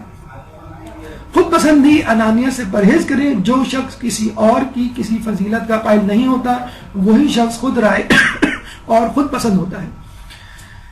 اگر آپ اپنی فرسٹریشن اور اپنا ریگریٹ یا جو کام آپ کرنا چاہتی تھی وہ نہیں کر سکی اور چاہتی ہیں اپنا ریگریٹ اپنی فرسٹریشن اپنی بہو پہ اتاریں، تو یہ آپ کی بہت بڑی غلطی ہے۔ ہوگا کیا کہ آپ خود ایک کامیاب خاتون نہیں بن سکی اور اپنی بہو کو بھی ایک کامیاب خانہ دار خاتون بننے سے روک رہی ہے۔ وہی بات جو بہو کے لیے ہے کہ وہ ساس سے مقابلہ نہ کرے، ساس کو بھی یہی نصیحت ہے کہ وہ اپنی بہو سے مقابلہ نہ کرے، کیونکہ آپ کا مقام و مرتبہ بہو جیسا نہیں۔ اگر آپ جیت بھی گئی تو کوئی بڑی بات نہیں، آپ منزلت میں رتبے میں اس سے بڑی ہیں، اور اگر آپ ہار گئیں تو آپ کی بہت زیادہ بے عزتی اور بدنامی ہوگی۔ اکثر ساسیں دوسروں کے سامنے دیگر محافل میں گھر کے باہر اپنی بہو کی برائیاں کر رہی ہوتی ہیں، اس سے خود آپ کی خاندان کی بے عزتی ہوتی ہے اور بلکہ خود آپ کی بے عزتی کہ تم کیسی ساس ہو، تم کیسی گھر کی ملکہ ہو کہ تمہاری ناک کے سامنے سب کچھ ہو رہا ہے اور تمہاری بیوی تمہاری بہو تمہاری کنٹرول میں نہیں ہے۔ پھر ہوگا کیا؟ دوسری مرتبہ اس خاتون سے آپ دوبارہ ملیں گی کہ جس سے آپ نے اپنی بہو کی برائی کی تھی، وہ دوبارہ آپ کو یاد دلائے گی اور پوچھے گی تمہاری بہو کیسی جا رہی ہے، پہلے تو ذرا ٹیڑھی تھی، سیدھی ہوئی کہ نہیں ہوئی؟ اگر سیدھی نہ ہو تو مجھے بتانا، میں تمہیں ایسے ایسے ٹپس دوں گی کہ وہ بالکل تیر کی طرح سیدھی ہو جائے گی۔ اور اگر آپ کی بہو فرض کر لیں کچھ ہوتی ہے، بہویں شروع میں بڑا ہارڈ ٹائم دیتی ہیں لیکن بعد میں ٹھیک ہو جاتی ہیں، تو وہ باتیں لوگ نہیں بھلاتے بلکہ مزے لینے کے لیے، اور لوگوں کا تو جسے کہتے ہیں کہ طریقہ یہی ہے کہ وہ کسی گھر کو پنپتے ہوئے نہیں دیکھ سکتے کہ کسی گھر میں جو ہے وہ سکون والا ماحول۔ اس کا ایک اور طریقہ یہ ہوتا ہے کہ آپ اپنے سسر پہ توجہ دیں اور اپنی بہو اور اپنے بیٹے کو کچھ دنوں کے لیے، کچھ عرصے کے لیے، کچھ وقت کے لیے اکیلا چھوڑ دیں۔ آپ یہ توقع نہ کریں کہ دونوں میرے وقت سامنے ہر وقت بیٹھے رہیں گے، کبھی ان کو اکیلے بھی جانے دیں، کبھی برتھ ڈے، کبھی اینیورسری، کبھی کوئی ایسا میکے جانے کا پروگرام ہو تو ٹھیک ہے بیٹا تم دونوں ہو کے آ جاؤ۔ ہمارے میکے والے بیچارے شرما حضوری میں ساس سسر کو بھی اکثر بلا لیتے ہیں، یا لڑکے کے پورے خاندان والوں کو بھی بلا لیتے ہیں کہ برا لگے گا، کیا سوچیں گے۔ تو بہتر یہی ہے کہ میکے کی اگر چھوٹی موٹی دعوتیں ہیں تو ان میں آپ اپنے بیٹے اور اپنی بہو کو خود کہہ دیں کہ بیٹا آپ دونوں چلے جاؤ، ہمارا جانا جو ہے وہ ممکن نہیں ہے اور ہمیں فلاں فلاں کام ہے، اور ان کو اکیلے ہی چھوڑ دیں۔ تو اس میں یہ ہے کہ خود آپ کے بیٹے اور بیٹی میں ایک انڈرسٹینڈنگ پیدا ہوگی۔ جوائنٹ فیملی سسٹم میں اکثر بہو کا یہ دل چاہتا ہے کہ کبھی وہ اپنے شوہر کے ساتھ اکیلے، لڑکی کا جی چاہتا ہے وہ اکیلے کہیں جائے، وہ جب بھی وہ دونوں ساتھ نکلتے ہیں تو گھر والے اعتراض کر رہے ہوتے ہیں، کبھی نند آڑے آ جاتی ہے، کبھی دیور، کبھی دیورانی کے ہمیں چھوڑ کے چلے گئے، ہمیں ساتھ لے کے نہیں گئے، اور اکیلے اکیلے کھا کے آ گئے، اکیلے گھوم کے آ گئے۔ تو کوشش کریں کچھ ٹائم، کچھ وقت ان کو اکیلے گزارنے دیں، سوء ظن سے پرہیز کریں۔ یا ایھا الذین آمنوا اجتنبوا کثیرا من الظن ان بعض الظن اثم، اے لوگوں جو ایمان لائے ہو کثیر ظن سے پرہیز کرو، کیونکہ کثیر ظن بعض اوقات کچھ ظن گناہ ہوتے ہیں، یعنی سوء ظن کی بات ہو رہی ہے جب آپ کسی بات کا منفی پہلو اپنے ذہن میں رکھتے ہیں۔ حسن ظن دل کی راحت اور دین کی سلامتی ہے۔ اگر آپ اپنی بہو میں کوئی بری بات دیکھتی ہیں تو اس کی اچھائیوں پہ نظر کریں اور اسی بری بات کو ریموو کرنے کی کوشش کریں۔ اگر فرض کر لیں کہ وہ بہو آپ کو کم ٹائم دیتی یا خود آپ کا بیٹا آپ کو کم ٹائم دیتا ہے تو آپ یہ نہ سوچیں کہ بیٹا مجھے کم ٹائم دے رہا ہے، آپ یہ سوچیں کہ باقی ٹائم وہ اپنی بیوی کو دے رہا ہے، تو اس سے آپ کا بیٹا ہی جسے کہتے ہیں خوش ہوگا، مسرور ہوگا، مطمئن ہوگا۔ اور اگر بہو آپ کو ٹائم نہیں دے رہی تو یقیناً وہ اپنے شوہر کو ٹائم دے رہی ہوگی یا اپنے بچے کو۔ تو دونوں صورتوں میں آپ کے بیٹے اور آپ کے بیٹے کے بیٹے کو، یعنی بیٹے کی اولاد کو ٹائم دیا جا رہا ہے، تو اس میں بھی جسے کہتے ہیں کہ آپ ہی کا فائدہ ہے۔ ظلم سے بچیں، جس کے بارے میں کہا گیا ہے کہ مظلوم کی بد دعا سے بچے رہو چاہے وہ کافر ہی کیوں نہ ہو، کیونکہ مظلوم کی بد دعا کے لیے کوئی پردہ حائل نہیں ہوتا۔ کافر کا لفظ استعمال کیا ہے، چاہے کافر ہی کیوں نہ ہو، یہ تو آپ کی بہو ہے، آپ اس پہ ظلم کر کے جو ہے وہ کیا کمال حاصل کر لیں گی، کتنا جو ہے اعزاز حاصل کر لیں گی یا رتبہ حاصل کر لیں گی۔ اگر بہو یا کوئی بھی شخص جو آپ کی رعیت میں ہے، جو آپ کے خلاف لڑ نہیں سکتا یا آپ کی باتوں کا یا آپ کی سازشوں کا دندان شکن جواب نہیں دے سکتا، تو ایسا شخص مظلوم ہے۔ اور اگر اس مظلوم نے کوئی بد دعا کر دی کہ جو کچھ اگر فرض کر لیں وہ یہی کہہ دیتی ہے یا یہی کہہ دیتا ہے وہ شخص جو آپ کی رعیت میں ہے، جو مظلوم ہے، کہ جو تم نے میرا ساتھ کیا وہی تمہارے ساتھ ہو، یعنی آپ نے بہو کا گھر بگاڑنے کی کوشش کی، جدائی ڈالی، علیحدگی ڈالی، تو خدا نخواستہ یہی بات، یہی سانحہ خود آپ کی بیٹی کے ساتھ نہ ہو جائے۔ اور اگر آپ کی بہو کسی کے سامنے آپ کی برائی کرتی ہے تو یہ ایک لمحہ فکریہ ہے، اس کو پازیٹیولی لیں کہ کیا واقعی آپ میں کوئی ایسی برائی ہے جس کی وجہ سے لوگ آپ کی غیبت کر رہے ہیں. ٹھیک ہے وہ گناہ کر رہے ہیں، لیکن آپ کی شخصیت ایسی ہے ہی کیوں؟ رائی ہوتی ہے تو پہاڑ بنتا ہے، بات ہوتی ہے تو بتنگڑ بنتا ہے. جب تم یہ جاننا چاہو کہ کسی بندے کا خدا کے ہاں کیا مقام ہے تو یہ دیکھو کہ لوگ اس کے پیچھے اس کے بارے میں کیا کہتے ہیں. دیکھیے ساس جب سامنے ہو تو خدمت کی جاتی ہے، سلام کیا جاتا ہے اور آگے پیچھے اس کے گھوما جاتا ہے. لیکن ساس جب موجود نہ ہو یعنی میکے آ کر بہو اپنی ساس کے بارے میں کیا کہتی ہے، یہ ہے اصل کمنٹس. یہ ہے جسے کہتے ہیں نا کہ بہترین شوہر کے لیے بیوی سے سرٹیفکیٹ لینا ضروری ہے اور بہترین بیوی کے لیے شوہر سے سرٹیفکیٹ لینا ضروری ہے، اور بہترین ساس کے لیے بہو سے سرٹیفکیٹ لینا ضروری ہے. اگر بہو نے اوکے کر دیا، اسی طرح بہترین بہو کے لیے ساس سے سرٹیفکیٹ لینا ضروری ہے. دونوں ایک دوسرے کو سرٹیفکیٹ دیں گی تو ان کا سرٹیفکیٹ قبول کیا جائے گا. اب آئیے نن کی طرف، لیکن اس سے پہلے سلامات.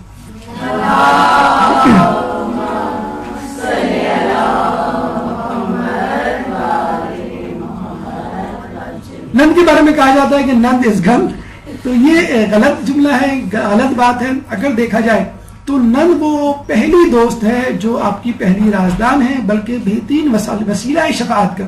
اگر آپ کو ساس سے بنا کے رکھنی ہے اور کوئی جھگڑا ہو گیا ہے، ناراضگی ہونی ہے، اس کو دور کرنا ہے، تو ہمارے خیال میں نند سے بہترین میڈیٹر ایجنٹ کوئی نہیں ہو سکتا. ہو سکتا ہے آپ کی ساس آپ کے شوہر کی بات بھی نہ مانے، سسر کی بات بھی مانے، لیکن نند کی بات عموماً مان لیتی ہے، کیونکہ نند مکمل طور پہ اپنی ماں یعنی آپ کی ساس کے مزاج کو سمجھتی ہے. اگر آپ نے اس سے بنا کے رکھ لی تو وہ آپ کے لیے مخبرہ یا جاسوسہ کا بھی کام انجام دے سکتی ہے کہ میں جب گئی تھی تو پیچھے سے تمہاری اماں نے کچھ منہ تو نہیں بنایا تھا یا کچھ کہا تو نہیں تھا، یا جسے کہتے ہیں فون کر کے پہلے سے پوچھ لیں آپ کہ میں آؤں گی تو کوئی دھماکہ تو نہیں ہونے والا ہے، کوئی گرینیڈ تو نہیں پھینکنے والی میرے اوپر وہ. تو یہ مخبرہ یا جاسوسہ اگر آپ بنائیں تو پازیٹیولی بنا لیں کہ بھائی تمہاری ماں کو کیا پسند ہے مجھے بتا دو. اگر وہ کسی بات پہ ناراض ہوں اور تم سے کچھ کہیں تو تم مجھے بتا دیا کرنا، اچھا میں بے عزتی سے بچ جاؤں گی. عموماً لوگ نند کو انڈر اسٹیمیٹ کرتے ہیں کیونکہ چھوٹی ہوتی ہے، چھوٹی نندیں عموماً جو ان میرڈ ہوتی ہیں، تو ان کو غور سے سننا چاہیے کہ آپ کے پیچھے یا آپ کے سامنے جو ساس کے ویوز ہوتے ہیں، کمنٹس ہوتے ہیں یا ان کا رد عمل ہوتا ہے، وہ نند بہت اچھی طرح آپ کو پرفیکٹلی کرتی. شوہر عموماً اسکپ کر دیتا ہے، بہت ساری باتیں سینسر کر دیتا ہے، لیکن نند عموماً ایز اٹ از سنا دیتی ہے. اور بعض نندیں تو یہ بھول پن میں کر دیتی ہیں یہ بات، مطلب آپ نے جو کہا آپ نے جو ہے وہ اس نے ساس کو جا کے کہہ دیا. اگر فرض کر لیں نند نے آپ کو کہا کہ امی ناراض ہو رہی تھی آپ کے جانے پر، تو آپ نے فوراً کہہ دیا ارے تمہاری امی تو ہمیشہ ناراض ہوتی ہیں، میں جو ہوں وہ ہر وقت بیٹھی بھی رہوں ان کے سامنے تب بھی وہ ناراض ہوں گی، کیا بیٹھی ہوئی میرے سامنے منہ لے کے کام کرو کچھ. پتہ چلا کہ یہی جملہ منوعن نند جو ہے وہ اپنی امی یعنی آپ کے ساتھ کو سمجھ دیتی ہے، امی بھابھی یہ کہہ رہی تھی. اب اپنی بھول پن میں کہہ جاتی ہے اور پتہ چلا کہ گھر میں بعد میں دھماکہ ہو جاتا ہے. تو اپنی نند کی باتوں کو خوب غور سے سنیے، سمجھیے اور اس پہ عمل کرنے کی کوشش کیجیے. عموماً جو وہ باتیں بتلاتی ہے یوزولی جو ہے وہ بالکل ورڈ ٹو ورڈ ہوتی ہے، وہ بس خط بھول پن میں ہوتی ہے، لیکن اس سے بہت ساری فرسٹ ہینڈ انفارمیشن دی جا سکتی ہے. کوشش کریں اگر آپ ساس، سسر، دیور، دیورانی یا جیٹ جٹانی کے لیے تحفے نہیں لا سکتی، نند کو کبھی نہ بھولیں. نند ایک ایسی شخصیت ہے آپ کے گھر میں کہ جو ہر کسی کو جسے کہتے ہیں کہ ڈانڈے وہیں جا کے کنیکٹ ہوتے ہیں. اگر نند کو آپ نے خوش کر لیا تو آپ کے ساس، آپ کے سسر، آپ کے شوہر سب خوش ہوں گے. اور نند کو خوش کرنا کوئی مسئلہ نہیں ہے، کوئی چھوٹا موٹا تحفہ جسے کہتے ہیں کہ اس کے لیے کوئی کھانے پینے کی چیز، کوئی جوڑا یا اسکار، کوئی بھی چیز چھوٹی موٹی جو اس کو پسند ہے، بلکہ اس کی تعلیم میں اگر آپ ہیلپ کرنا چاہیں تو وہ کر دیں. کہیں جانا ہو شاپنگ پہ اس کے ساتھ چلے جائیں. تو آپ کی نند اگر خوش ہوگی تو سمجھ لیں 50% آپ نے اپنی ساس کا دل جیت لیا. تو نند کے لیے ایک بات ضرور کہیں کہ کچھ نندیں پیدا ہی چغل خوری کے لیے ہوئی ہیں نعوذ باللہ، اور وہ اکثر جو ہے دیکھیں آپ کی صحیح یہ لگ رہا ہے کہ واقعی ایسا ہوتا ہے، تو وہ اکثر جو باتیں ہوتی ہیں وہ فوراً پہنچا دیتی ہیں تاکہ بھابھی کو جو ہے وہ ڈانٹ پڑے، کیونکہ بھابھی نے میرے ساتھ شاپنگ پہ جانے سے انکار کر دیا تھا. تو نند جو ہے اس کا بدلہ بڑے آرام سے لے لیتی ہے، اس کو کچھ کرنا بھی نہیں پڑتا. اور اس کو ڈانٹ بھی نہیں پڑتی کسی معاملے میں، نہ شوہر اس کو آپ کا ڈانٹ سکتا ہے بیچاری کو نہ بیچارہ شوہر اس کو ڈانٹ سکتا ہے، نہ ساس نہ سسر، کیونکہ بیچاری وہ ایک مظلوم ترین قوم ہوتی ہے، مظلوم ترین شخصیت ہوتی ہے اس گھر پہ. تو نن کے لیے نصیحت ہے بلکہ حدیث ہے، کسی کی باتوں کو دوسروں کے سامنے کہہ کر ان کے درمیان فساد پھیلانے کی کوشش کرنا ہی چغل خوری ہے. یہ ہے چغل خوری کی ڈیفینیشن جو ہمیں حدیث سے پتہ چلتی ہے. تو نن کو چاہیے کہ باتوں کو ادھر ادھر بتانے سے پہلے یہ دیکھ لے کہ اس سے مزید فکرہ تو نہیں پھیلے گا. اس کے بعد جو شخصیت آتی ہے وہ دیو رانی کی، اس کو دیو رانی مت پڑھیے گا، یہ دیو رانی ہے یعنی آپ کی دیور کی بیوی، یعنی سمجھ لیں دوسری بہو. اچھا یہ ایک ایسی شخصیت ہے جس پہ نہ آپ 100% ٹرسٹ کر سکتے ہیں اور نہ 100% اس کو دشمن سمجھ سکتے ہیں. یہ عجیب مجبوری ہے آپ کی. کیوں کہ دیکھیں آپ دونوں دوسرے گھرانوں سے آئی ہیں، دونوں کی نبھتی بہت ہے اور دونوں ایک دوسرے کے خلاف سازش کرنے میں بڑی ماہر ہوتی ہے. دیکھیں آپ کی تعریف ہو گئی کھانے پر، وہ فوراً کانشیس ہو جائے گی، کھانے کی ترکیب تو ساری میں نے بتائی تھی اور تعریف اس کی ہو گئی، تو اس میں ایک جیلسی کا ایک حسد کا مادہ پیدا ہو جائے گا. آپ کو اپنی دیورانی سے، بھابھی سے یا جو بھی کہہ لیں جو دوسری بہو ہے اس سے بہت زیادہ محتاط رہنا ہے. اور کبھی بھی کوئی ایسی بات فرض کر لیں اس نے آپ کو ٹریپ کرنے کے لیے ساس کی برائیاں شروع کر دی، آپ نے بھی جوش میں آ کے ساس کی برائیاں شروع کر دی اور فوراً جا کے، کیونکہ وہ پرانی ہو چکی ہے، اس نے فوراً جا کے ساس کو کہہ دیا میں نے تو آزمانے کے لیے کی تھی. یہ پولیس والے نہیں کرتے، نشان زدہ جو ہے وہ نوٹ دے کر رشوت دینے کی سادے لباس میں کسی کو دیتے ہیں اور وہ لے لیتا ہے اور فوراً پکڑ لیتے ہیں. تو ساس کو بتا دیا میں نے تو صرف آزمانے کے لیے برائی کی تھی، وہ تو پورا پلندہ لے کے بیٹھ گئی، ماشاءاللہ کیا کیا باتیں بتائی مجھے بھی نہیں معلوم، اور پتا چلا کہ بعد میں بہت بڑا جھگڑا. تو چھپی رستم بھی ہوتی ہے، یار غار بھی ہوتی ہے، اس سے بنا کے رکھنا بھی مجبوری ہے اور محتاط رہنا بھی بہت بڑی مجبوری ہے. اگر آپ نے بالکل دل کی ہر بات بتا دی تو حسد کے مارے یہ بھی ممکن ہے کسی موقع پر وہ آپ کی باتیں آپ کی ساس تک پہنچا دیں. تو کوشش کریں مقابلے سے گریز کریں. اگر آپ کی تعریف ہو رہی ہے تو کوشش کریں اس تعریف میں اپنی دیورانی کو شامل کر لیں. اگر تعریف ہو رہی ہے بیٹا تم نے بہت اچھا کھانا پکایا ہے، اب اس کے کہنے سے پہلے بجائے اس کے کہ دیورانی کہے کہ بتایا کس نے، ٹرین کس نے کیا، پہلے آپ کہہ دیں کہ بھائی یہ انہوں نے مجھے بتایا تھا، جیسے یہ بتا دیں گے ویسے میں کرتی گئی. اور بعض اوقات یہ بھی ہوتا ہے کہ اس نے کچھ بھی نہیں بتایا ہوتا بلکہ رائتا تک نہیں بنایا ہوتا، ساری بریانی رائتا سلاد آپ نے بنائی ہوتی ہے، تو وہ خود شرمندہ ہوتی ہے بلکہ بعد میں آپ کی معترف ہو جاتی ہے کہ اس کی وجہ سے میرے گھر میں میرے سسرال میں میری عزت ہو. پارٹی بازی سے گریز کریں. اکثر دیکھا گیا گھر والے بیٹھے ہوئے ہوتے ہیں بیڈ روم میں، بیڈ پر ساس بیٹھی ہے، سسر بیٹھے ہیں، لڑکا بیٹھا ہے اور دونوں بہویں اسٹول پہ کونے پہ خسر پھسر کرنے میں مصروف ہیں اور ساس کے منہ سے جملہ نکل ہی جاتا ہے کہ تم لوگ بھی ادھر آ جاؤ، تم لوگ کیا کھچڑی پکا رہی ہو.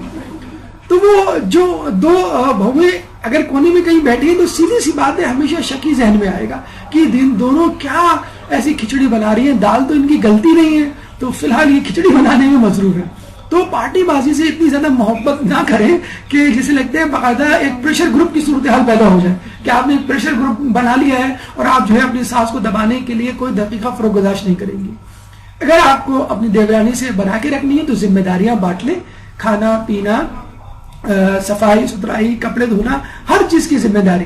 اپنے اپنے کام تو آپ کو کرنے ہیں لیکن جو کام کامن ہے مثلا کھانے پکانے کا وہ آپ ذمہ داری پہ بانٹ سکتی ہیں. مثلا صبح کا میں، دوپہر کا آپ، یا رات کا ہم دونوں، یا پھر اس طرح کر لیں کہ ایک دن میں ایک دن آپ. اور کوشش کریں جب ذمہ داریاں بٹ جائیں تو اس پہ قائم رہیں.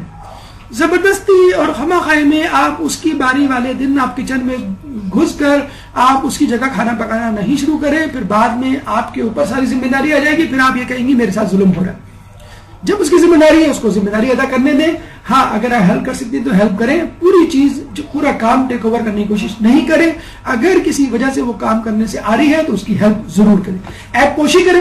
اگر کسی بات پہ ڈانٹ پڑنے والی ہے اور ساس نے یہ پوچھ لیا بھئی وہ کہاں ہے، انہیں بس آتی ہوگی، ساس سونے کے لیے چلی گئی اور پھر دوبارہ آگے پوچھا کہ بھئی وہ آئی نہیں آئی بہو، تو آپ کہہ دیں کہ ہاں آئی تو کافی دنوں سے کہہ رہا ہوں کافی دیر سے آئی ہوئی اور بیڈ روم میں سو رہی. تو آپ کوئی بھی بات بنا سکتی تاکہ ان کو ڈانٹ نہ پڑے، ورنہ یہی ہوگا کہ اگر آپ نے ان کو ڈانٹ پڑوائی تو آپ کو بھی ڈانٹ پڑے گی. اب آئیے سسر جو بظاہر بڑے بے ضرر انسان ہیں لیکن ان کے اسی بے ضرر پن سے، لاپرواہی کی وجہ سے گھر میں جھگڑے ہوتے ہیں. کیوں کہ یہ اپنی بیگم کو یعنی ساس کو کنٹرول نہیں کرتے. اگر سسر تھوڑا سا بھی گھر میں انٹرسٹ لینا شروع کر دے تو یقین کریں ساس کی اتنی ہمت نہ ہو کہ وہ گھر کو جسے کہتے ہیں کہ ایک جہنم میں تبدیل کر دے. سسر کے یا گھر کے بڑے کے بارے میں کہا گیا میری امت کے بوڑھے کا احترام خود میرے احترام میں شامل ہے. تو آپ کو اپنے سسر کا احترام کرنا ہے حدیث کے مطابق. اور سسر کی یہ ذمہ داری ہے کہ وہ گھر کے معاملات پہ نظر رکھے, مشورے دے, نصیحتیں کرے, ٹپس بتائے, تاکہ گھر میں کسی بڑا سانحہ ہونے سے پہلے اس سے بچا جا سکے. اگر وہ تمام ذمہ داری اپنی ساس یعنی مطلب اپنی بیوی پہ, گھر کی آپ کی ساس پہ ڈال دیں گے کہ بھئی یہ تمہارا ڈپارٹمنٹ ہے تو یہ غلط ہے, یہ بیوی آپ کی بیوی کا یا ساس کا ڈپارٹمنٹ نہیں, یہ آپ کا بھی ڈپارٹمنٹ ہے. اگر آپ نے تمام کام عورتوں پہ ڈال دیے تو یہ حدیث آپ پر ثابت آئے گی کہ اور تمہارے امور عورتوں کے ہاتھ میں ہو تو زمین کا شکم تمہارے لیے اس کی پیٹھ سے بہتر ہے. ٹھیک ہے, بہت ساری ذمہ داریاں ساس کے حوالے سے بہتر لگتی ہیں کہ وہ ان کاموں کو نبھائے, لیکن مشورے میں آپ کو شامل ہونا ہے. جہاں آپ نے دیکھا کہ آپ کی بیوی یعنی ساس ظلم کے لیول پر آ گئی ہے, سطح پر آ گئی ہے, یا اپنی حد سے تجاوز کر رہی ہے, تو آپ کو اسے سمجھانا ہے اور اس کو اپنے امور سے تجاوز کرنے سے روکنا ہے. ہمیشہ یاد رکھیں کہ اگر آپ ساس کی خدمت کرنے میں فیل ہو گئی ہیں تو سپلی کے طور پہ سسر کی خدمت کریں. آہستہ آہستہ ساس بھی آپ سے محبت کرنی شروع ہو جائے گی. اگر کسی چیز کی اجازت جیسے پہلے کہا گیا ساس سے نہیں ملتی تو سسر کی موجودگی میں اس کی اجازت لے لیں. آخر میں دیور صاحب یہ عموماً بے ضرر معلوم ہوتے ہیں. اکثر بہویں بہت زیادہ فری ہو جاتی ہیں اور کہتی تو وہ یہ ہمارے بھائی کی طرح ہے, لیکن لوگوں کو بڑا معیوب لگ رہا ہوتا ہے بعض اوقات. ٹھیک ہے وہ آپ کے بھائی ہیں لیکن حقیقی بھائی پھر بھی نہیں ہے. آپ کے لیے وہ بھائی ہونے کے باوجود نامحرم رہیں گے, تو ضروری ہے کہ ان سے ایک فاصلہ رکھا جائے. اور فاصلے کے لیے بہترین جسے کہتے ہیں حل ہے وہ حجاب کی پابندی. اپنے دیور کے سامنے اس طرح آئیں بالکل جس طرح کہ آپ کو آنا چاہیے, جس طرح نامحرم کے سامنے. ورنہ اگر آپ نے فاصلہ نہ رکھا تو بعد میں شکوک و شبہات اور پھر الزامات اور پھر بہت بڑے بڑے سانحے جو ہے وہ رونما ہو سکتے ہیں. اور بہترین حل اس کا یہی ہے اپنی شوہر کی رضامندی حاصل کیجئے. اگر آپ کو کہیں جانا ہے مثلا میں کہ شوہر گھر پہ نہیں ہے دیور کے ساتھ, تو پہلے اپنے شوہر سے رضامندی حاصل کر لیں. کلام آخر, خداوند عالم جب کسی گھر کے رہنے والوں کی بھلائی کا ارادہ کرتا ہے تو ان کے درمیان نرمی اور مدارات پیدا کر دیتا ہے. جس گھر میں ترش روئی, سختی, الزام تراشی, لڑائی جھگڑا اور گالم گلوچ ہوگی, سمجھ جائیے اللہ اس گھرانے سے ناراض ہے اور اللہ اس گھرانے کے لیے کوئی نیکی کا بھلائی کا ارادہ نہیں رکھتا.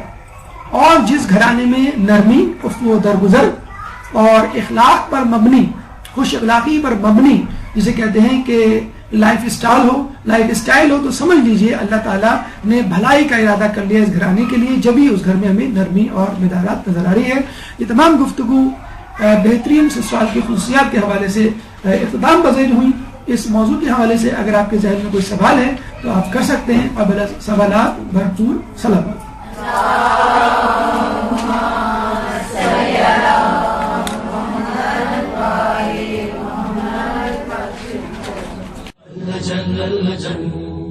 اللجن اللجن يا مولا اللجن اللجن اللجن اللجن اللجن اللجن اللجن يا صاحب السماء